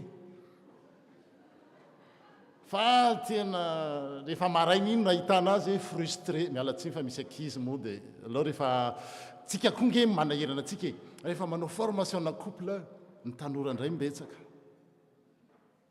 nefa ny soratra masina tena miditra any amin'ny fiainatsika mihitsy maly zay tany amin'ny komity maharitra dia nitory ny filohan'ny FPMA pasteur Seta dia hoe ny filazantsara ka miditra any amin'ny vie privé an'le olona tena sans dans notre intimité rehefa tsy miditra ao amin'ny vie privé atsika zany ny filazantsara dikan'izany mbola en dehors du plan de Dieu tsika PDB zaka io soatra diran'Andriamanitra ny vie privé dia teledala vao tonga sany aika izy atika fa or dia izy tsisy ny teny azy mihitsy hoe avereno ny volanangalarinao ataovy an'izao fa izy no se sentir hoe je suis en dehors du plan de Dieu dia zay fananan'olona rehetra nalaiko tamin'ny tsirariny dia onerako nga nisy nyteny azy an'izany jesosy nga nyteny an'izany hoe avereno ny volanay tanao le mijery concert reny dia rehefa tsy azo azy izy dia avereno ny volanay fa nidiran'Andriamanitra tao amin'ny intimité-ny dia tonga saina izy hoe aika izy atika en dehors du plan de Dieu dia teo izy nyteny hoe aika tena rattrapeko ny temps perdu rehetrarehetra tra zany le vehivavy tsy tratra fa le vehivavy Samaritana natsaka rano izy dia izy io zany efa nanana passé douloureuse passé lourde dia le vavambahoaka koa manahirana be fosafosa iny vehivavy iny kamba vao mivoaka le ramatoa dia indray fa lasikala ihanina indray dia amin'ny rombe folo izy vao lasa matsaka amin'le tsisy olona satria mafana be any amin'ny Palestina amin'ny rombe folo iny dia ny olona any an-trano manao la siesta delda dia izy lasa matsaka rano fa tonga teo le namorona azy Jesosy rehefa mandinika an'iny ianao dia zao ny jiosy tsy manandraraha amin'ny Palestina natao tany amin'ny retraite io zany zavatra zany dia tsy maintsy miolana ny olona fa Jesosy tena hoe il a un rendez-vous avec cette femme et cette femme il a un projet pour cette femme dia niaona tamin'izy dia tsy tantaraiko ny zavatra nresahana teo fa amin'ny fotoana izy dia nyteny hoe misy Jesosy andana tsovy mivadinao tsy le vehivavy vadiko izy tsy manambady tsy Jesosy hoe marina ny teninao tsy manambady fa efa indimy ianao no nanambady dia teo le vehivavy tonga sainy hoe ty zany ny mpaminay tena hoe c'est dans l'intimité zany dia Jesosy tsy nanameloko hoe lozanao ianao ohatrao fa non fantatro je sais que tu as fait des erreurs dans tes passés mais je suis pas là pour te condamner t'as fait ceci t'as fait cela t'as pas fait cela andana tsy vadinao tsy manambady eny fantatra fa tsy manambady ianao fa le vady ipetrahanao raha tsy vadinao nefa Jesosy eritrerety hoe mbola tsy vadiny io nefa izy miteny atsovo ny vadinao voilà l'évangile qui mène les gens qui accompagne les gens ao anatin'ny raha tsika zao zany dia voaty tokatramaso ny an Jesosy miteny andana tsy ho vadinao nefa fantany fa mbola tsy mpivady izy dia avy eo le vehivavy ny lasa tany izy ndray no mitana olona be dia be avy fa fantatro fa io no Messie à partir d'une femme qui a un passé lourd Dieu peut changer une femme en évangéliste puissante izy ndray nitaona ny Samaria ray vohitra andao fa atsy le Messie ataontsika mifanekepinony hoe araka ny tenin'le Samaritana hoe hitako ozy izy tsy nyteny hoe reko tamin'ny rakotona arabe amin'ny anarany mitovy mialatsinina zao na dadabe ohatr'izao fa izy personne satria niditra tao amin'ny intimité ny filazantsara fantany ny destinéany fantany hatramin'izay ny projet an'Andriamanitra fa tsy amin'izany mety diso izy ohatra antsika rehetrarehetra nanana passé lourd raha jerena ny casier judiciaire ny azafady dia tena ohatra fa tsy zay no natongavana fa ny atanteraka le projet initial n'Andriamanitra miaraka amin'ny tontolo no avazana tsika rehetrarehetra zao mandiniteny hoe Jesosy Andriamanitra est-ce que je suis dans ton projet initial zay Jesosy raha ndresahana zavatra dia miteny foana hoe tany amboalohany inona ny planin'Andriamanitra fa tsika mivoana foana mantsy mandeha eriny dia ohatr'izany ny tokantrano amin'ny tokantrano io misy planin'Andriamanitra io amin'io ankonana io amin'ny fiangonana izao fiangonana izao tsy hoe mamorona trano tsika dia mahazo trano dia bravo Il y a un projet de Dieu dans cette Église. Mais est-ce qu'on arrive à discerner quel est le projet? Misy ampiasana ny zao, ampiasana ny trano, ampiasana ny ry. Est-ce que quel projet? C'est là qu'il faut se poser la question. Projet mampidi-bola be ve sa projet manao an'izao ve sa projet efa misy projet an'Andriamanitra any? Za tsy malala fa c'est à nous de découvrir hoe zao. Dia mandeha amin'izay tsika. Voilà le thème d'aujourd'hui. Et pour l'Église verte, c'est aussi dans notre mission de gérer cette création. Voalaza teo tamin'ny ankizy teo, voalaza tamin'ny vaky teny netiny mampionina teo. Dia hoe napetraka Andriamanitra teto amin'ny tontolo ity tsika hikarakara ny tontolo. Au lieu tenant lieu de Dieu. Fa ndray androany tsika ama gérant, le teny mantsy hoe dominer ndray dia le domination tena tsara io, tena hoe migérer, non responsable zany, fa efa tronqué koa, truqué koa le mot, dia domination amin'izao dia tena hoe manjakazaka. Fa tena hoe manjaka, tena hoe soyez responsable. Mais un jour vous allez rendre compte. Dia isika zao dia tsy maintsy ampamoahana, on va rendre compte à Dieu de la manière dont nous gérons nous-mêmes, parce que nous faisons de la création, le monde dans lequel Dieu nous a donné, on va rendre compte. Mais on espère, on agit avec l'espérance, avec la création. Tsy natao hanameloka atsika zany, ary zay ny filazantsara, tsy natao hanameloka. Ninona mety lasatsika, ninona mety fahadisoantsika. Raha mamaky ny baiboly ianao dia ny be dia be indrindra ao dia ny fahadisoan'ny zanak'olombelona. Fa arakaraky ny fahalehibiazan'ny fahadisoan'ny zanak'olombelona ny oaran'ny fahasoavan'Andriamanitra. Dia anjarantsika mikoka an'izany hoe Jesosy za tena hiditra ao amin'ilay plana. Nisy fotoana tena kaiza tika nivoaka ny projet anao teo amin'ny fiainako. Ankehitriny aho tapa-kevitra hiverina eo amin'ilay projet anao. Fa zay projet zay, projet de bonheur. Satria le but principal de la vie de l'homme, le but principal de ma vie, de ta vie, de votre vie, c'est de glorifier Dieu et de trouver en lui le bonheur éternel. Any aminareo any amintsika no mijano hoe tenina Jesosy. Rehefa ao amin'izany planin'Andriamanitra zany dia zao mijanonao. Fa le ratsy tsy faly mihitsy izy hoe ao amin'izany planin'Andriamanitra zany nataony any Damaseva, fatan'izao fa bonheur be ny miandry an'izy mivady. Dia tamy izy tsy diso zany, tsy izy zany. Isan'andro san'andro tsika izy tena non, aza makany am-piangonana zany, aza mieno an'izany, aza manao an'izany, na itsika ihany ary miteny an'izany. Fa misy ahatra mahasososotra kely dia miala amin'ny projet an'Andriamanitra. Trany nataony Satana tamin'ilay ratsy, ary mahita fomba foana izy. Isotomana anao hianalana anao amin'izay projet an'Andriamanitra zay, hianalana antsika amin'izay projet an'Andriamanitra zay. Mety ny vady, mety ny havana, mety ny fiangonana amin'ny mpiara-panompo. Reny olona manana fahadisoana ohatry ny rehetrarehetra reny. Fa ampiasan'ilay ratsy tonga antsika zarangatso any am-piangonana satria izao. Dia tsy makany am-piangonana antsika, dia f'izay nefa nanalan'ilay ratsy antsika tsy ao amin'ilay projet an'Andriamanitra. Dia ho azy rery ny voninahitra hatramin'izao koa mandrakizay. Amen.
Sotran'Andriamanitra isika ny amin'ny fahatokisan'ny tapany voalohany tamin'ny fanompoam-pivavahana. Ny zavaboary tokoa no manambara voalohany ny fisian'Andriamanitra sy ny fahalehibiazan'Andriamanitra. Na mino ianao na tsy mino an'Andriamanitra dia ny zavaboary mitory fa misy Andriamanitra ary tsara Andriamanitra. Izay ilay atao hoe révélation générale. Fa ho antsika ihany koa izay efa nandray sy naheno ny filazantsara ny amin'i Jesosy Kristy, dia efa nandray atao hoe révélation spécifique manambara ihany koa ny fitiavan'Andriamanitra tamin'ny alalan'ny zanany. Dia ho antsika izay naharay amin'izay fitiavan'Andriamanitra izay tamin'ny alalan'i Jesosy Kristy, tsy mahafantatra ihany koa fisian'Andriamanitra amin'ny alalan'ny zavaboary, dia asaintsika hitsangana aneo sy laza ny fanekempontsika. Miaraka hitsangana isika.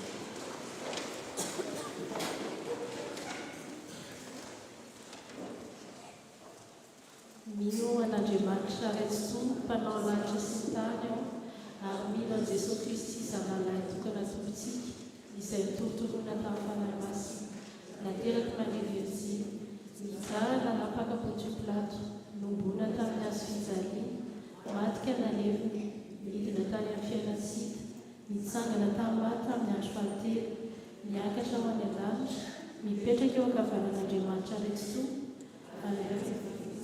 vela sy maty. Mino ny fanahy masina ao, ny fiangonana masina manerana izao tontolo izao, ny fiombonan'ny olona masina, ny famelan-kely, ny fitsanganan'ny tena maty, ary ny fiainana mandrakizay. Amen. Miaraka hipetraka isika dia tonga eo amin'ny fotoanan'ny liturjian'ny fandraisana ny fanasana tompo.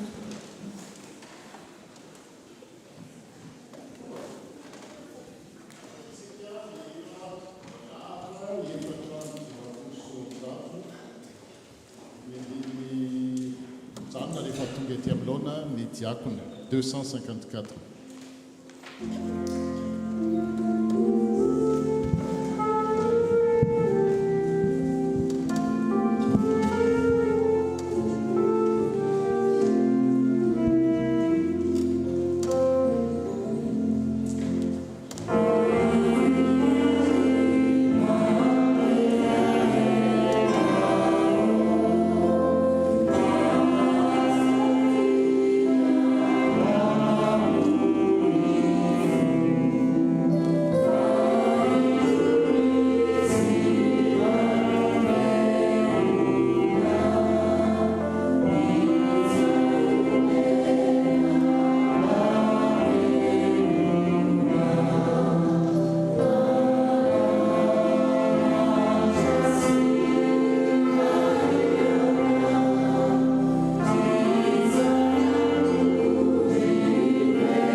Tsika na nitondra taratasy fifindrana fiangonana dia angatahana izy ireo rehefa voatonona ny anarany raha manatrika eto izy mba ho raisin'ny fiangonana. Ho an'ny mpitandrina sy ny fiangonana ao FPMAX Marseille, Indro, Ramatoa, Ravelomanatsy, Ranja, Vonimalala, araky ny firaketana raiky amin'ny telopolo, dimy amin'ny fitopolo, dia ray faritra ambany andrefana natao batisa tamin'ny taona ray sy roa arivo no raisinao mpandray fanasan'ny tompo tamin'ny faha-efatra ambin'ny folo ny volana janoary 20 sy roa arivo. Mpandray fanasan'ny tompo ary mpivavaka teto aminay ka mangataka ny tsodrano taminay izy mba hifindra ao amin'ny fiangonana misy anareo. Miala eto aminay izy ny anio raiky amby roapolo septambra 20 sy roa arivo hoy Andriamalala Narso izay mpitandrina ao amin'ny FTKM Ambody Afotsy Martiora amin'ny synode apartany Antananarivo Atsimo. Mangatahana izy mba hitsangana raha eo Ranja izy dia faly miala tany Madagasikara tamin'ny raiky amby ray septambra izy dia tonga soeto amintsika dia arabaitsika raisitsika.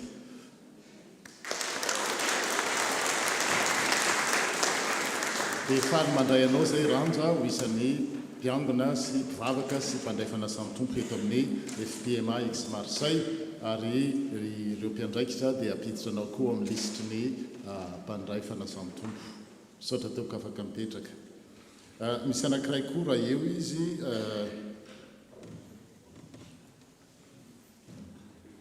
Entso Andrianarivony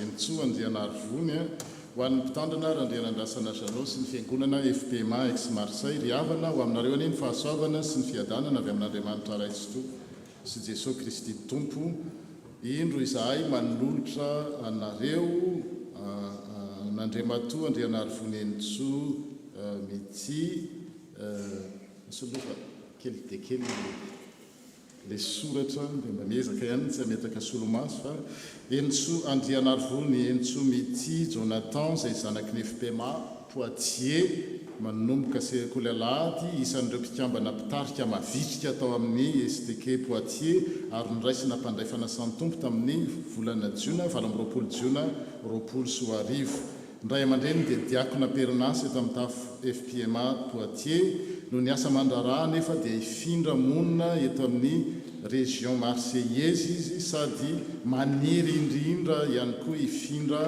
ato amin'ny FPMA X Marseille Poitiers fa 7 ny volana Mai 2021 ny mpitandrana raha seheno ary manana Emilienne dia io Entsoa zay efa tetiny andritry ny fotoana efa ela ihany izy ka dia raisitsika mitehaka dia mandray anao koa zany isan'ny mpandray fanasan'ny tompo eto amin'ny fiangonana ary mpikambana ato amin'ny fiangonana misoratra en liste ny mpandray fanasan'ny tompo mankasitraka mankatelina iaraka hitsangana ary ny fiangonana mivelatra manoloana antsika ny fanasan'ny tompo zay manambara ny fitiavany hita maso sy azo tsapahitanana koa ho aminareo any ny fiadanan'ny tompo aoka isika izara fiadanana amin'ny akavia sy ny akavanana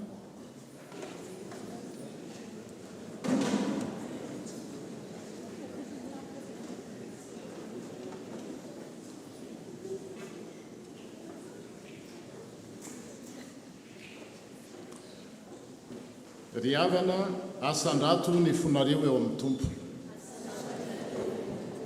aoka ho dia raintsika ny tompo Andriamanitra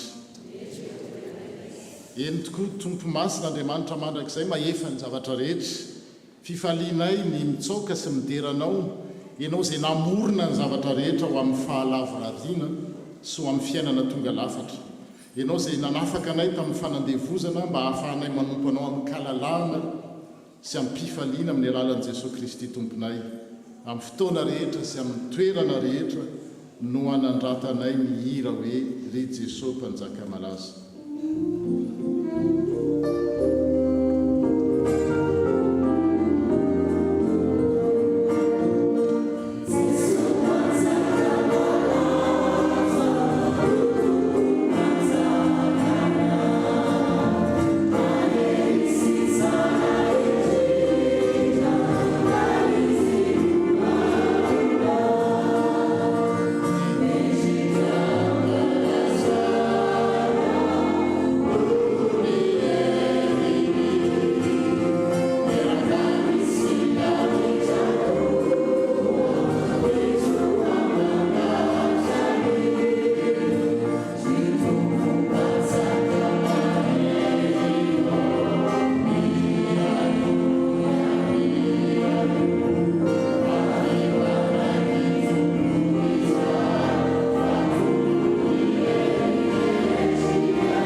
masina zay fanomenao anay tokoa ny hiasa aminay ka tsy arovanay ho tafaray marina tokoa amin'ny tena sy ny ran'i Jesosy Kristy tomponay eto ampandraisana ny mofo sy ny kapoaka ko amin'ny alalany sy miaraka aminy ary ao aminy dia ho anao Andriamanitra raitsytoro amin'ny firaisana ny fanahy masina ny ilaza sy ny voninahitra rehetra ao mandrakizay mandrakizay amen. Hozarain'ireo diakona ny tena sy ny rano tompo misy ny ranom-boankazo eo amin'ny sisiny zay raha tsy disazaka tsy mety miditra tamiko mihitsy izy dia ny divay ao anatiny ny divay ao anatiny ny ranom-boaloka dia ny divay ty amin'ny sisiny dia hozarana amintsika izany miaraka Michel sy rehefa ireo tanora. Amen.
zavatra izay voasa mifakarambadiny zanak'ondry samy nahazo avokoa ve tsika rehetra toko raha izany dia iara-hitsangana ary tsika ary raha mbola teo am-pisakafoanana izy ireo dia nandray ny mofo ny tompo ka nivakiny rehefa avy nisaotra izy ka natolon'ireo mpianony ka nataony hoe raiso hano ity no tena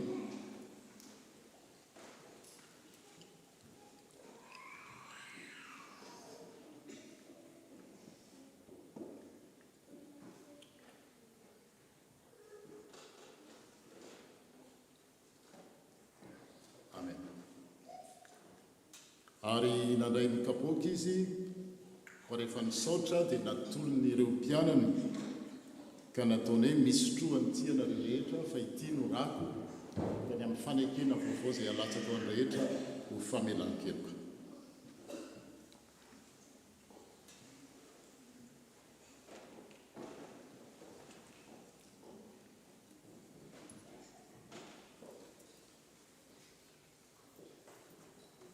amen.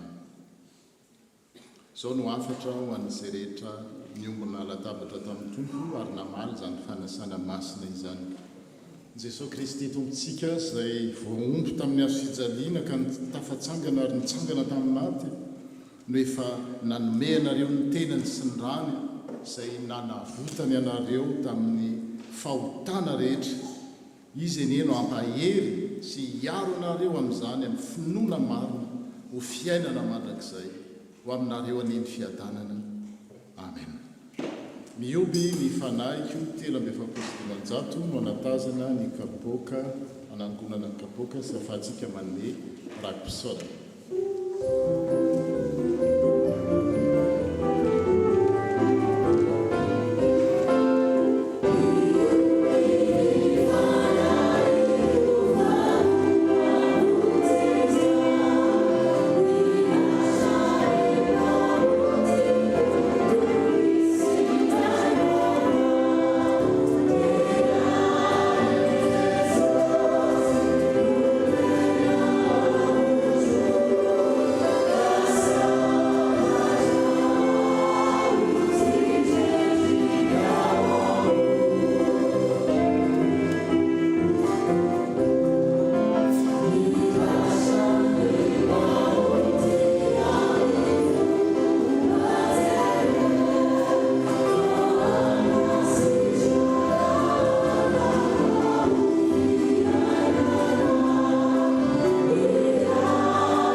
Fa izy no niavin'izao zavatra rehetra izao ary izy no miazona azy sady izy koa no antony izy ane no miamboninaitra mandrakizay amen.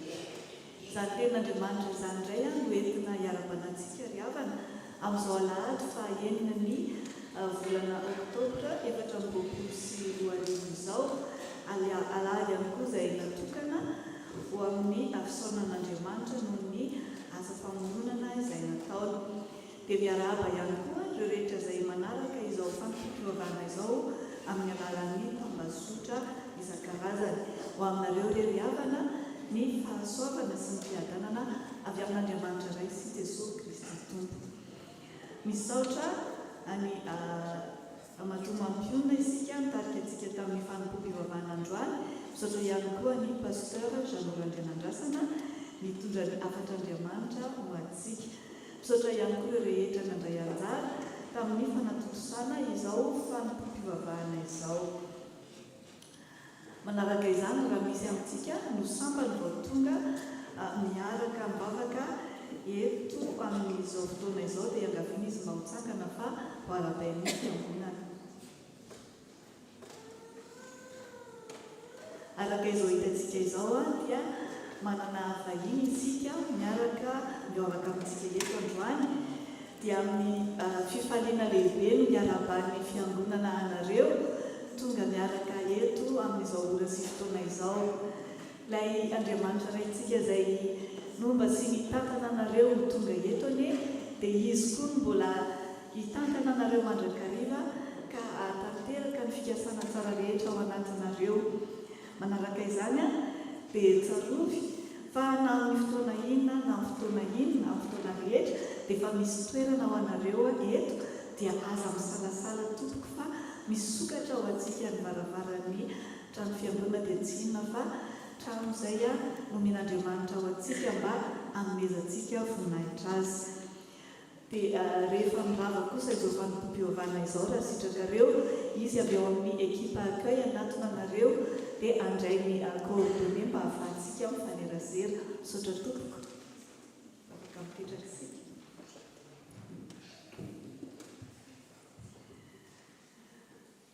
Ny fandaharam-potoanantsika manaraka kosa ny fiangonana moa dia manomboka hatrany amin'ny 10 sasany isaky ny alahady ary misy mifampitana izany amin'ny alalan'ny Zoom sy ny YouTube. Misy ihany koa ny traduction en simultané ho an'izay mampiasa ny teny frantsay. Ny fanadiovana kosa sy ny fandraisana anjaran'ny liturgia amin'ny herinandro manaraka ny faha-12 sy faha-13 volana oktobra dia anjaran'ny sampana fifoazana. Ny mpazapa-bibla kosa dia miverina amin'izay tsika manomboka amin'ny zoma izao, zoma faha-1 volana oktobra manomboka amin'ny 9 ora alina. Ireo diakona tompony anjara manomboka amin'ny volana oktobra dia ny groupe A sy D. Ny fandaharam-potoana mahazatra mandritra ny herinandro moa ho an'ireo sampana sy ireo fampianarana isan-karazany kosa dia mitohy hatrany toy mahazatra araka ny efa hitantsika eo amin'ny fafany. Ireto kosa ny daty tsara ho tadidy: ny faha-13 ny volana oktobra amin'ny herinan'io dia culte francophone. Ny lohahevitra izay anompanantsika izany fanompoam-pivavahana izany dia toy izao: suivre Dieu ou s'attacher aux choses du monde. Araka izay hitantsika eo amin'ny fafana ny mahakasika izany dia efa hiomana ho amin'izany. Donc pour nous les francophones, nous sommes invités nombreux à venir ce dimanche prochain pour le culte francophone. Le thème sera suivre Dieu ou s'attacher aux choses du monde. Ny faha-17 ny volana oktobra kosa araka ny efa nambara tamintsika ombieny dia mihetsika faharoa izay anaovantsika ny promesse de don ho an'ny fampandehanan-draharahan'ny fiangonana ka izy solotena avy ao amin'ny komision mikarakara izany hetsika izany andray fitenenana aorian'izao filazan-draharaha izao. Ny vaovao avy ato anatiny avy amin'ny sampana vehivavy kristiana iangaviana ny SVK mba hijanona aorian'ny fanompoam-pivavahana fa misy vaovao ampitaina momba ny zaika be ary izy ihany koa ny famerena kira mihira faneva rehefa vita izany fivoriana izany. Avy amin'ny association 13 EMADA, association d'entraide et sociale. Famangina manjo, anio no anatanterahana ny fitondrana mivavaka sy mampahirezana ny fianakaviana Andriamahakajy Moïse sy Mamso ary ny zanany izay namoy ny renibeny i tompom-bavy Rasoa Arfidy Madeleine Ratody Arivelo. Izany dia ho tanterahana aorian'ny vavaka-trano dia efa miomana ho amin'izany isika tsirairay avy. Ny permanence médicale kosa izay atao amin'ny centre médico-social dia isaky ny sabotsy voalohany amin'ny volana ka ny fotoanantsika manaraka dia amin'ny faharoan'ny volana novembre. Misy ihany koa ny permanence ny assistance sociale izay miara-miasa amintsika ka izany dia isaky ny amin'ny 10 ka hatramin'ny 12 ora dia maka rendez-vous ihany tahaka ny amin'ny consultation amin'ny permanence médicale zany izay mila ny fanampian'ny assistante sociale na mila torohevitra. Miezaka ho amin'ny fifidianana défibrillateur dia mbola mitohy hatrany ny urne zany dia ampatsirintsika fa misy ery amin'ny équipe accueil ahafahantsika mandrotsaka izay azontsika atao mba ahafahantsika mividy izany défibrillateur izany. Ny karate kosa isaky ny sabotsy hariva amin'ny 10 ora miaraka amin'ny Monsieur Augustin. Toy izao kosa ny rakitra voaraintsika tamin'ny herinandro roa farany. Ny fa-17 ny volana septembre ny total ny voaraintsika dia 767 € et 87 centimes. Ny détail dia hitantsika ery amin'ny fafana. Ny faharoa amby roapolo volana septembre kosa 22 septembre ilay teo aloha ary ny 29 septembre dia 250 €. Iny moa dia ny fampizarantsika tamin'ny EPDF tamin'ny fampivavahana izay natao tany Lomarin. Ampatsahirina hatrany isika ho an'ireo izay sambany vao miaraka mivavaka eto fa misy anankiroa ny rakitra. Ny rakitra voalohany dia natao ho an'ny fampandehanan-drarano-fiangonana ary ny rakitra faharoa kosa dia ho an'ny ezaka-trano. Ny fomba hanatanterantsika azy kosa ho an'izay mampiasa carte bancaire na paiement par téléphone dia misy ny terminal bancaire ery aoriana. Ny mahazatra ihany kosa dia misy ny tatazana izay ahafahantsika manao zany amin'ny alalan'ny chèque na espèce. Ho an'ireo manaraka kosa amin'ny alalan'ny tambazotra dia misy ny QR code izay hitantsika eo amin'ny écran ahafahantsika manao ny rakitra amin'ny alalan'ny PayPal. Ny ekipa finance kosa dia vonatrany handray ny voaloham-bokatra sy ny fanomezana izay atolontsika ery aoriana. Ny banque alimentaire kosa ho an'izay mila izany dia misokatra hatrany ary zany dia hitantsika ho amin'ny salle Carmel. Ho an'ireo izay tsy mahita izany dia azo atao ny manatona ny tompona andraikitra. Ho antsika kosa izay afaka manatevina izany banque alimentaire izany dia entanina ary raisina an-tanandroa. Azontsika atao ny manolotra na ho an'ny produit de première nécessité toy ny menaka na atody na conserve na izay fantatsika ihany koa na produit d'hygiène ihany koa dia azontsika atao ny manolotra izany. Dia izay indray ary ireo vaovao sy asa miandry eto amin'ny tafontsika, eto amin'ny fitandremantsika dia aoka isika hitondra mivavaka izany rehetra izany hatrany miraha herinandro sy eo ambany fitantanan'ny tompo ary ho an'Andriamanitra irery ihany ny maitra.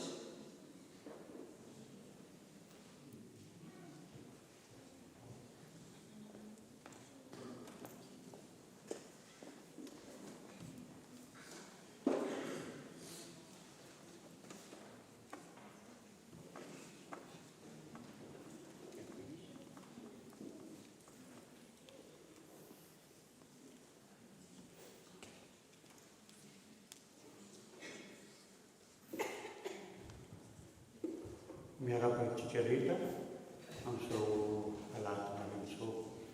Ny tsoroteny eto dia momba ny hetsika amin'ny 27 oktobra 2024 izay safiditsika nanaovana promesse de don efa netana izona no tamin'ny volana juin izay sorana ny toniana to taty landy sy taty asina na netana izay tokolan'izay dia androantsika amerina anetana iverina kely situation zany fa raha tamin'ny juin 10 370 ny tanjona dia amin'izao fotoana izao 8230 zany hoe fa misy fianakaviana roamby folo eo no nanome 2140 zay zany amin'izao fotoana izao manentsika 8230 euro tsika ahafahantsika mameno mpitakom-bola am-piangonana dia tsiny zany fa ny fonctionnement am-piangonana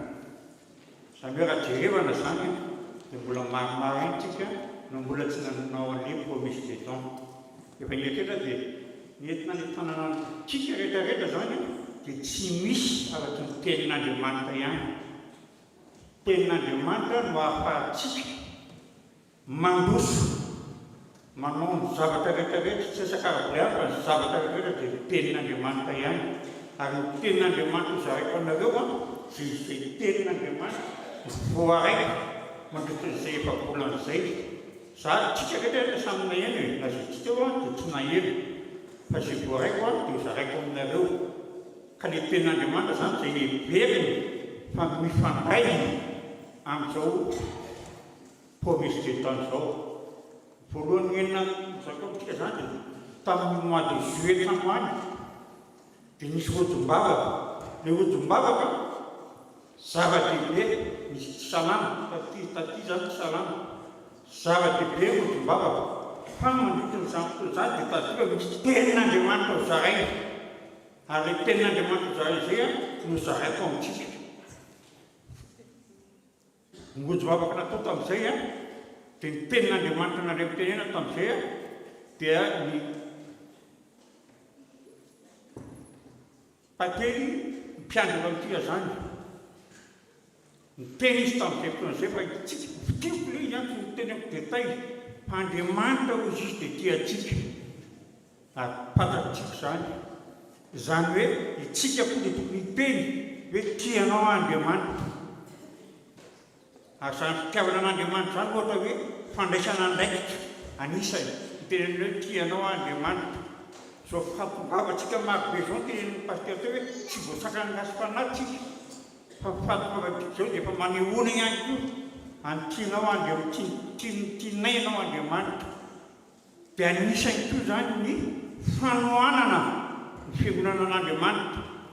Raha tsorina zany tena hoe atao resaka mazava dia anisany hitiavana an'Andriamanitra ny fanohanana ara-bola ny fiangonana satria izy no lohan'ny fiangonana mampandroso ny fijoroana ny filazantsara. Mila zany tsika manohana ara-bola amin'ny fiangonana zay tena zaraina amintsika zay. Faharoa tamin'ny 3e dimanche septembre dia ny sasa fampiredrana teto tamin'izay ndray tateo ka no nizara ny tenin'Andriamanitra tiako ampiteny aminareo zany. Io izy hoe ny finoanan'Andriamanitra dia miankina indrindrindrindra fahatokisana an'Andriamanitra. Zany hoe mila mahatoky an'Andriamanitra tsika, tsy afaka mandroso mihitsy tsika raha tsy mahatoky an'Andriamanitra. Na inona natoky izay tsy maintsy mahatoky an'Andriamanitra no mahafisin'ny paster zany zavatra zany tamin'ny fivorian'ny commission ezaka tanotantalata mila matokyn'Andriamanitra isika ka naresan'ny lahatra azy tsika hoe tokony hanoana fiangonana ka tsy matoky an'Andriamanitra matahotra ny ampitso matahotra ny tafakapitso nefa mitoky efa nyteny fa za manahy ny ampitso aloha ny ampitso any azy na miboro manidina ninona tsy miasa voro manidina nefa izy mameno voro manidina maika ka itsika zanany zay zany voaloha sy ny faharoa manentana hoe mila toanana fiangonana ka raha tsy matoky an'Andriamanitra dia tsy ahavitany ninona mihitsy fa mila matoky an'Andriamanitra mba ahafahantsika manohana ny fiangonana tsy matahotra ny ampitso ny afakapitso fahatelo miaingo tamin'ny farapana septambra teo voany baoa fiangonana ka tsy efa na baoa fiangonana fa izy tsy ara-potoana zany tsy ara-potoana izy a dia taiko hoe baoa soa fa nainao anazy fa tsy nainao an'izay a zay nainao an'izay akoatra ny baoa zany fa soa fa tsy komitaka tsy mikano zay fa efa mivory zay fa sy tena moa efa mizara ny tena efa mivory zay dia misy fizarana ny tenin'Andriamanitra foana dia efa mizara ny tenin'Andriamanitra izy dia miazy penikopy voalahatra tamin'izany fotoana zany dia hitako mifandray ihany koa amin'ny promesse dedans fa efa mizara ny tenin'Andriamanitra izy ozy izy hoe Andriamanitra tsika rehefa miresaka amin'ny Andriamanitra dia miaina izy ary tsy vita miaina izy fa mangila tsofony fa mahafinaritra ke zany zany hoe faire attention izy zany ka ninona zangatahitsika ny fisaorana na olana na mpasoavana na projet dia miaina antsika Andriamanitra indrindra leo amin'le projet zany projet mantsy itovizany amin'le promesse dedans afaka miresaka amin'Andriamanitra tsika Andriamanitra te anao anome maimaikonanao amin'izao ahafahampio dia hitanao eny mijavatra miseho fa Andriamanitra dia manampy anao any azy satria tsika miandry hoe mahazo jackpot vo anome zavatra fa ny an'Andriamanitra tsy zany mihitsy fa miaingy amin'ny tsy misy no isy miaingy any zavatra impossible possible ary eny an-danany eny zany zavatra zany no fisainy dia manentana atsika no resaka satria zany ny zavatra davin'Andriamanitra no resaka aminy ary ny tenin'Andriamanitra ny tenina teo hoe manome safidinao fa mila miteny fotiny ianao zay safidy malalaka tsy misy teheny fa safidy malalaka nanomezanao maimaimpona ho an'Andriamanitra farany zany tamin'ny mazototsy dia misaotra ny loolona tamin'ny tonsary teny hoe misaotra an'Andriamanitra misaotra azy fa na dia mandroso azy nytoany dia tsy mitsaraka mitorony fiazan-tsara izy tsy mitsaraka manohevitra izy fa tamin'izy nitoro-teny teto tamin'ny mazototsy za zany teo na eny hoe Andriamanitra dia mahay makasitaka zany hoe na inona tsika na kely na betsaka dia makasitaka Andriamanitra ary eo efatra koa zany zany hoe olona mpanampan'Andriamanitra tety any ary isaorana n'Andriamanitra fa manana mpanompotsika manana mpitandina manana loolona manana mpianatra misy fitandremana tsy manana an'izany a mahita tsy manana loolona na mpitandina dia eo zany mifandray mila resy lahatra mila toanana rabola ny fiangonana mila matoky an'Andriamanitra tsika dia mila miresaka amin'Andriamanitra tsika zao no toko mena fankasitrahany daholo izay ataotsika riava amin'n'andro tokoa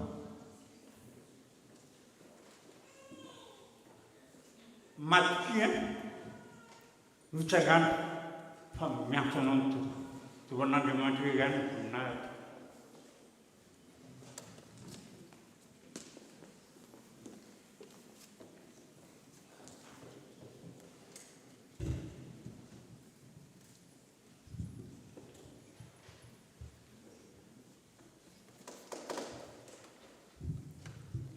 Nous arrivons maintenant au temps de l'Église verte. L'équipe de la commission Église verte de la FPMA Aix-Marseille vous salue au nom du Seigneur. La planète au cœur de nos missions. L'église FPMA Aix-Marseille fait bel et bien partie des églises labellisées Église verte, comme indiqué par le petit drapeau emblématique et les panneaux érigés dans ce sens à notre droite et que je vous invite à lire vraiment. Le label Église verte concerne les communautés chrétiennes de toute la confession qui veulent s'engager pour le soin de la création. C'est à la fois une chance et un privilège et on doit être fier. Non seulement on doit en être fier, mais surtout toutes les actions allant dans le sens de la préservation de la création devraient faire partie de nos missions principales. Et pourquoi disons-nous cela? Parce que tout simplement, Dieu nous invite à œuvrer ainsi. C'est donc avec beaucoup de joie que notre équipe Église verte de l'Église Aix-Marseille que nous invitons à œuvrer dans ce sens. Œuvrer pour la création en l'honneur de son Créateur. Œuvrer pour la protection de l'environnement et ce, à travers nos cultes, nos différentes activités et pourquoi pas à travers notre vie de tous les jours. Pour la FPMA Aix-Marseille, des actions ont été initiées. La taille importe peu, un pas après l'autre. Comme on a fait d'ailleurs avec les pièces jaunes, ce n'est d'ailleurs pas nouveau pour nous et par la grâce de Dieu, on peut se féliciter des résultats. En parlant des actions, on peut citer quelques projets qui sont en train d'émerger ou qui ont été réalisés, notamment la mise en place des pochettes en tissu cousu, voilà, qui nous a permis d'éliminer les enveloppes papier, très important. Ensuite, on a quelques projets. La mise en place des fûts récupérateurs d'eau de pluie. Il y a également le projet d'installation de panneaux solaires, la mise en place des poubelles de tri, et ce, à l'intérieur et à l'extérieur. Il y a également des projets d'initiation, de sensibilisation auprès des jeunes. Et nous allons continuer nos efforts. La commission Église verte proposera des activités que notre communauté mettra en œuvre autour de 5 axes importants. Célébration, catéchèse, bâtiment, terrain, engagement local et global et mode de vie. Tout cela pour vous dire que la conversion écologique n'est pas que l'affaire de quelques personnes ou de quelques groupes de personnes, mais c'est l'affaire de nous tous et surtout nous les chrétiens. Pour ce faire, j'aimerais vous partager 3 chiffres importants qui doivent susciter des réflexions et pourquoi pas une marche vers une conversion progressive. Plus 1,5 degrés Celsius. On pourrait dépasser le seuil symbolique de 1,5 degrés Celsius de hausse de moyenne de température mondiale dans les 5 années à venir. Cela impliquerait des conséquences dévastatrices énormes. Ensuite, deuxième chiffre, 74 000 décès.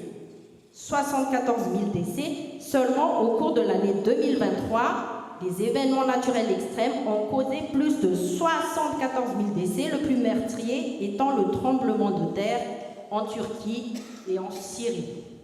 Troisième chiffre, le dernier mais pas le moindre, une catastrophe naturelle par jour. Le nombre de catastrophes naturelles a été multiplié par 5 ans en 50 ans, selon l'ONU dans le rapport de l'Organisation météorologique mondiale. Depuis 1970, il y a eu dans le monde une catastrophe naturelle par jour. Mais l'objectif n'est pas de nous faire peur. Le message doit être positif et encourageant. et que cette triste réalité puisse nous pousser à agir de façon positive. Comme il est dit dans Genèse, chapitre 2, verset 15, « L'Éternel Dieu prit l'homme et le plaça dans le jardin d'Éden pour le cultiver et pour en prendre soin. » Ce verset biblique ne nous dit pas que clairement que Dieu veut que nous prenions soin de la terre. Littéralement, dès le premier livre de la Bible, on nous dit que l'homme a la responsabilité de prendre soin de la terre. Aujourd'hui, dans cette vision positive de Dieu, on va faire un petit jeu. Qu'est-ce que vous en pensez? Les jeunes, les plus jeunes, les moins jeunes. Tati Fifi va envoyer des slides. Vous trouverez une image avec une petite légende et à vous de deviner la conversion adéquate pour un meilleur respect de l'environnement. Première image, boisson en plastique. Quelle serait la conversion adéquate? Oui? Non? Parlons toujours de boissons, on reste sur les boissons.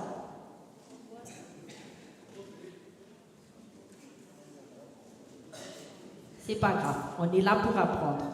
Ça sera des boissons faites maison. Et c'est très bon, hein? Et ce n'est pas que l'affaire des mamans. Ensuite, deuxième image.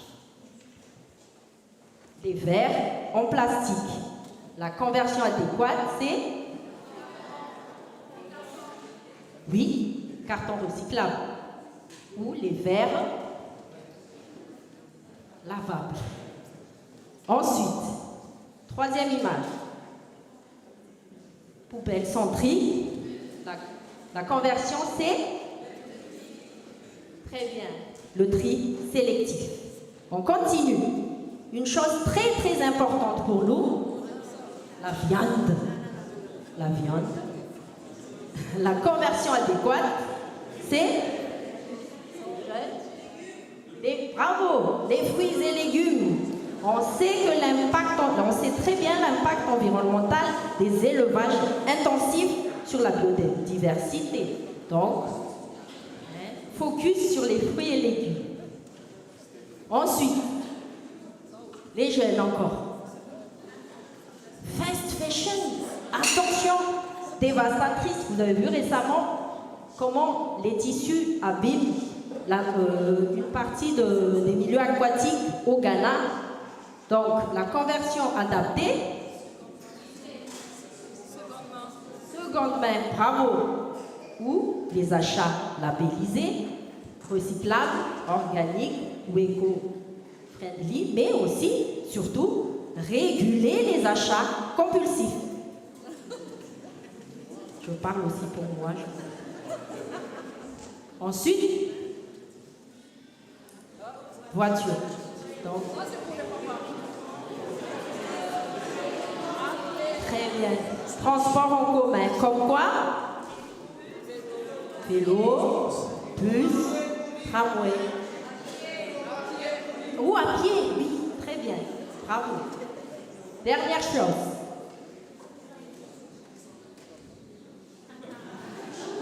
Le pain. La conversion adéquate. La touche. Bravo. Bravo à tous.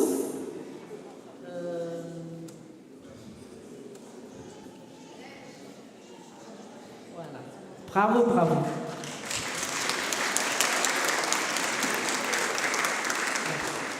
Je vois que le sujet nous intéresse. C'est déjà un pas en avant.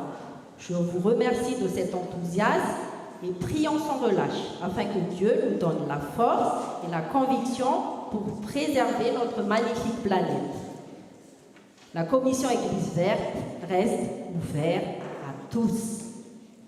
On invite donc ceux qui sont intéressés à venir déposer des idées ou renforcer l'équipe. Pour cela, vous pouvez vous rapprocher de l'équipe dont je cite Mampioun, notre cher pasteur, notre présidente Tati Kaz, moi-même et Irina. Enfin, Des documents restent à notre disposition. On va les mettre à l'accueil pour pouvoir lire, s'informer et pourquoi pas aller dans cette démarche de conversion progressive, petit à petit. Donc, à bientôt dans le cadre des activités du label Église verte de notre église FPMA ex-Marseille. Merci.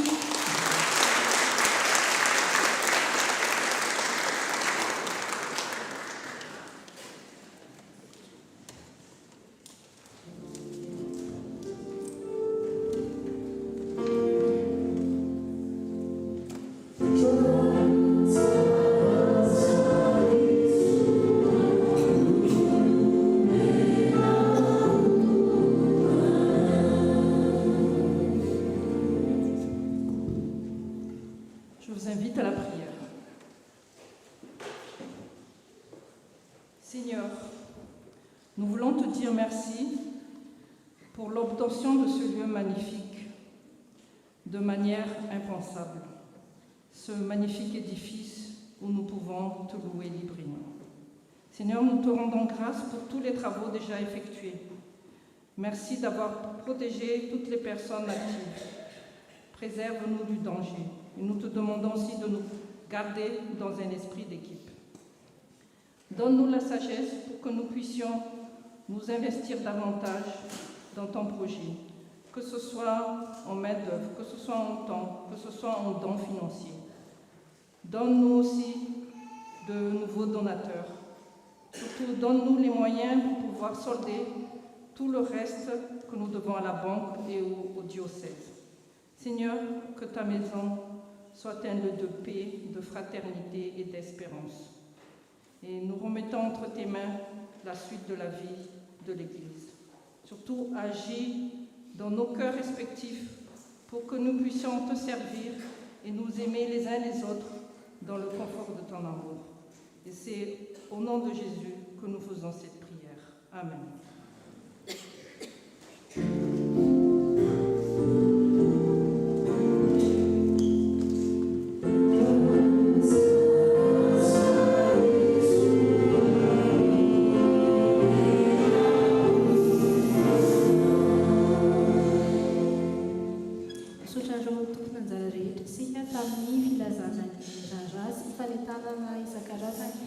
Tonga amin'ny fotoanany famangina isika dia lasa ireo tompona andraikitra ireo tsinandro.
Tukavli famakida ireto avatika zay namoi ireny be isika misofotoazory avana ko vakataka ny fiangonana hitsangana.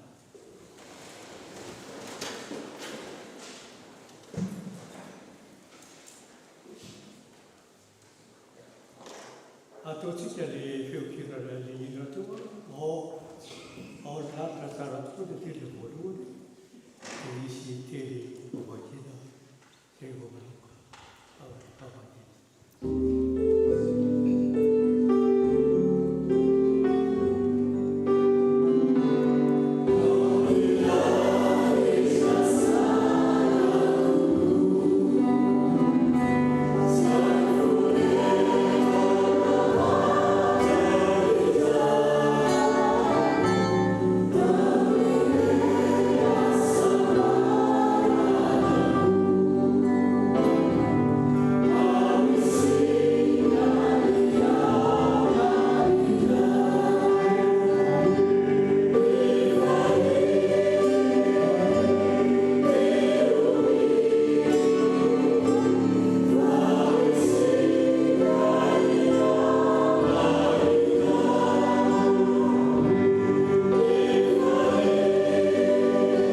izay tolofaorina dia ao amin'ny salama fa 3 dia 2 ka hatramin'ny 8.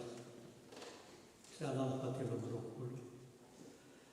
dia 2 ka hatramin'ny 8.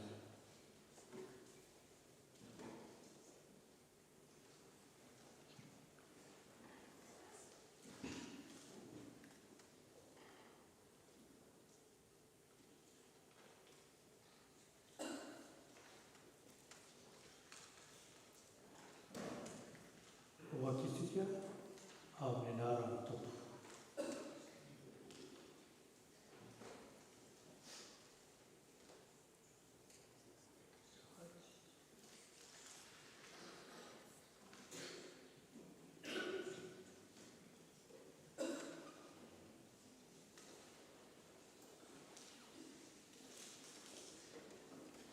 Amin'ny anaran'ny Tompo. Jehovah no mpiandra azy.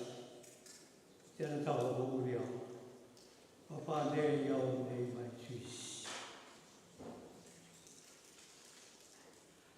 Tolay eo ambonin'ny rano fialan-tsasatra izy.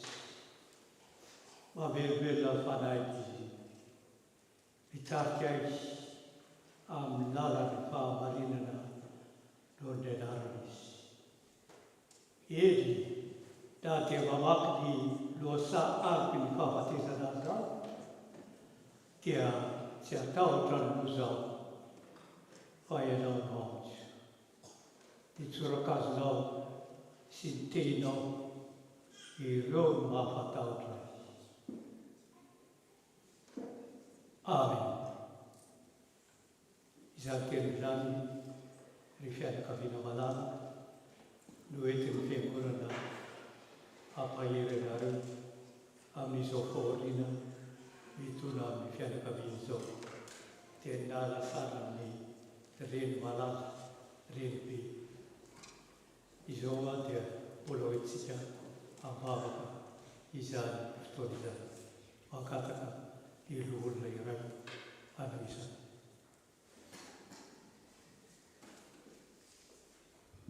Mivavaka isika tompoko. Ry Andriamanitra anay tsara indrindra, misaotra anao izay ankehitriny raha mbola omenao izao fotoana izao, afaka mifampahery amin'ny anaranao ilay Andriamanitra tia anay, ianao ilay fanahy masina mpampiona tsara indrindra, ary ianao Jesosy Kristy ilay tsy mandao tokoa ny olona, mandalo izao rehetra izao. Fa ianao no mitoetra mandrakizay ary izay manana anao dia tsy ambozobozo. Mandalo fahoriana izahay ka efa miteny ianao Tompo, fa ianao efa naharesy izao tontolo izao, ary izany mitaramonay aminao ankehitriny hampionina sy hampahery ary hampitraka ireto avanay izay ao anatin'ny fahoriana ankehitriny. Ianao Andriamanitra, Tompony zavatra rehetra, mahefa ny zavatra rehetra, no angatanay hitahiry azy ireo eo ambany fahasoavanao, ary hanome azy ireo ny fifaliana sy ny fanantenana ary ny fatokiana tanteraka anao. Satria Andriamanitra, mahay ny zavatra rehetra tokoa ianao, dia tehirizo izy ireo Tompony, ary omeo azy ireo mandrakariva isan'andro amin'ny fotoana rehetra, ny fo matoky anao ary mitodika aminao mba hanana ny fifaliana aminao sy fanadina ao anatin'ny fahoriana azy. Dia ianao Jesosy ilay efa nandresy ny fahafatesina, ianao ilay fitsanganana, ianao ilay fananganana ny maty sy fiainana, dia ianao no mitahiry azy ireo ary hitoetra amin'izy ireo mandrakariva. Dia atononay Tompo ny fiadananao mba hitoetra ao ampon'izy ireo, hanome azy ireo tokoa Jesosy hoe ny firaisana aminao isan'andro. Dia misaotra Tompo, misaotra indrindra, aza vela mangahiahy izy ireo, aza vela eriketika foana, fa velona ianao Andriamanitra, Tompo vakilampy sy mpanapitra azy. Amin'ny anaranao Jesosy nanaovana izany varika izany. Amen.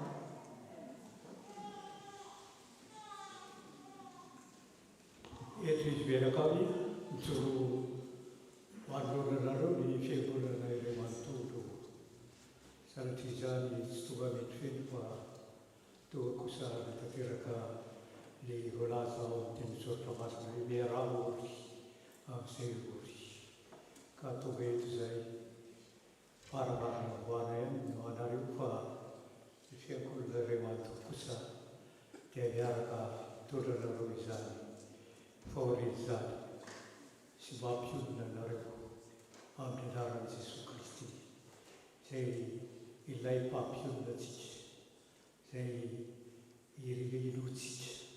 Ka izy ihany no ampahery anareo sy ampionona anareo miaraka amin'ny fanahy masina. Ka mahay reza izy menakavy fa izay nahatonga amin'Andriamanitra. Izy minanbe ary izy minaka isaorana hatrany ny anarany noho izany.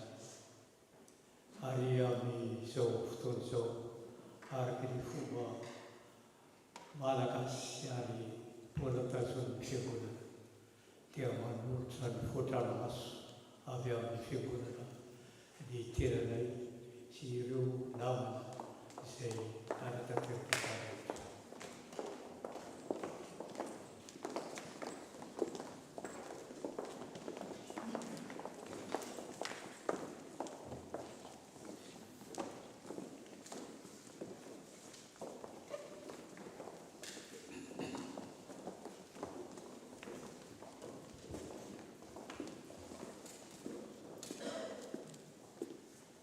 Ely kelikely ihany tompoko fa ny fo manolotra no be dia be. Ka dia ho lasan'izay ny ratsy rehetra fa ny soa indray ny mbola iaonantsika sy hanomezantsika voninahitra an'Andriamanitra hatrany. Ary mariky ny fampiononana sy firaisan-kina ary fankatiavana amin'ireto namantsika izay nitondra Paoly dia anamina antarantsika ankavanantsika no mariky izany. Misaotra dia aza misosoka ilay intsony izy menakavy ary dia ho lasan'izay dia nahatratsika rehetra. Dia ho an'Andriamanitra irery any voninahitra amin'ny anarana sy ny zanaka ary ny fanahy masina. Amen.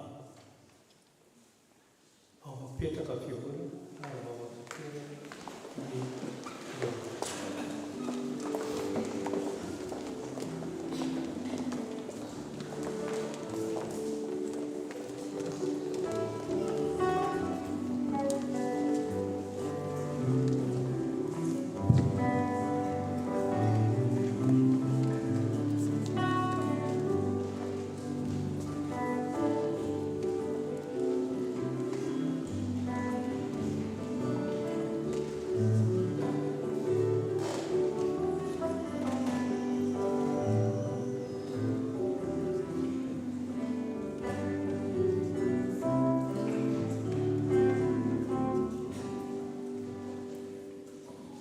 Misaotratsika rehetra amin'ny faharetana sy fahalavana ny fotoana. Tonga eo amin'ny fotoana ny fanohana ny rakom-pisaorantsika dia tsarovy fa izay manome fifaliana no ankasitrahan'Andriamanitra dia anaty sandrakotra isika dia ny raha infiniment grand no tanterantsika.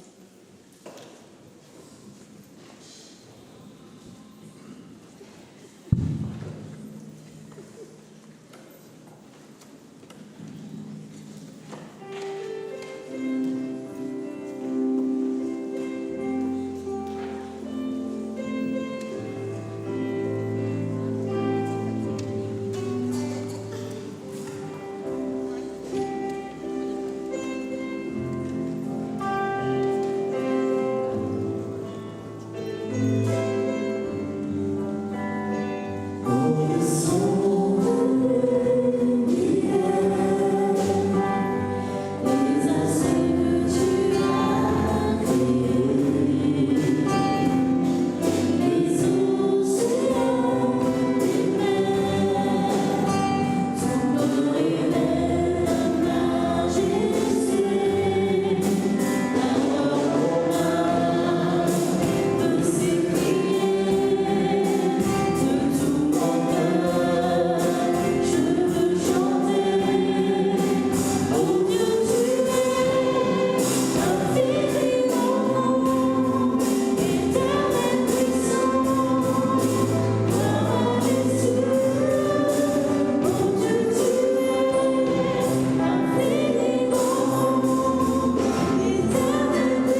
esorana sy fagantana ireo izay tianao.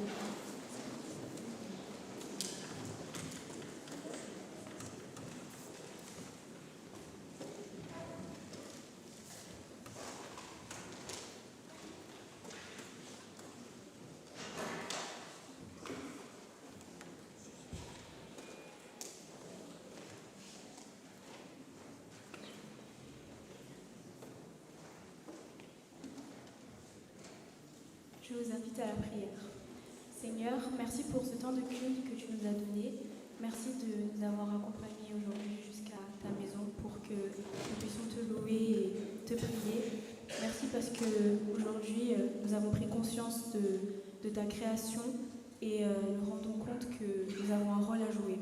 Seigneur, je te demande de bénir toutes les personnes, les organisations qui luttent chaque jour pour protéger ta création, que ce soit pour l'environnement ou pour l'humanité.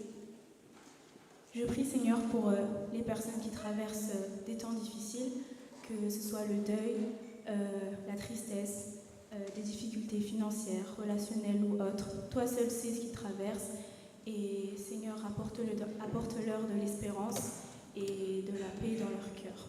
Accompagne-les aussi dans leurs souffrances et dans les douleurs. Je prie, Seigneur, pour que l'Église soit un lieu de solidarité, un lieu de réconfort. Fais que chaque membre de l'Église puisse apporter sa pierre à l'édifice et ainsi marcher selon tes voies. Enfin, je prie pour que chaque personne puisse accomplir ta volonté, que tu les accompagnes, Seigneur, dans le cheminement et qu'ils trouvent le plan que tu as prévu pour eux. Je termine cette prière par la prière parfaite que tu as appris à tes disciples, cette prière qui fait « Notre Père qui es aux cieux, que ton nom soit sanctifié, que ton règne vienne et que ta volonté soit faite sur la terre comme au ciel. Donne-nous aujourd'hui notre pain de ce jour et pardonne-nous nos offenses, comme nous pardonnons aussi à ceux qui nous ont offensés. Ne nous soumettons pas à la tentation, mais délivre-nous du mal, car c'est à toi qu'appartient le règne, la puissance et la gloire, au siècle des siècles. Amen.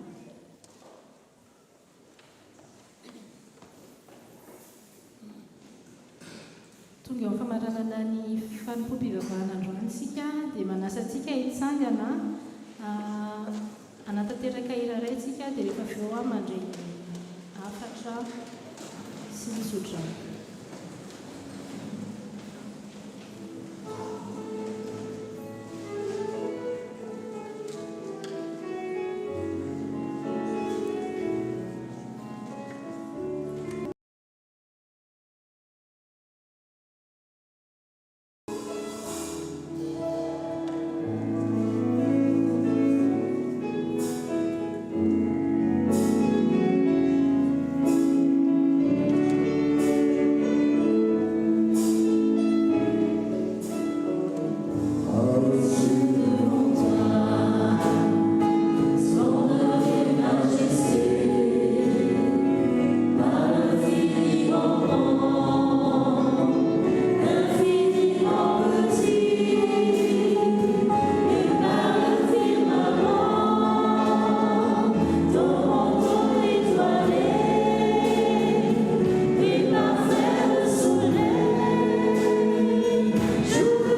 izay afaka manafaka ny zavaboary any ampiseho ny voninahiny amintsika.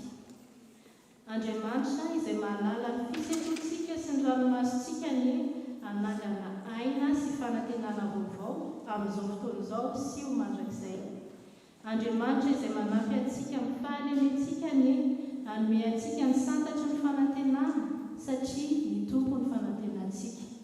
Ary engany Andriamanitra hanondraka ny fontsika amin'ny andro ny fahasoavany ary hitay antsika rehetra araka ny fitiavany. Que Dieu, qui peut libérer la création, nous montre sa gloire. Que Dieu, qui connaît nos gémissements et nos pleurs, suscite une vie nouvelle, maintenant et pour toujours. Que Dieu, qui nous aide dans notre faiblesse, nous donne les prémices de l'espérance, car le Seigneur est notre espérance. Et que Dieu arrose nos cœurs avec la rosée de sa grâce et nous bénisse tous. Amen. Voninahitra ho an'Andriamanitra ray zanaka fanamasina izay hatrany taloha indrindra ka ho mandrakizay. Amen. Mandehana fiadanana ka manompo ny tompo. Bon dimanche et bonne semaine.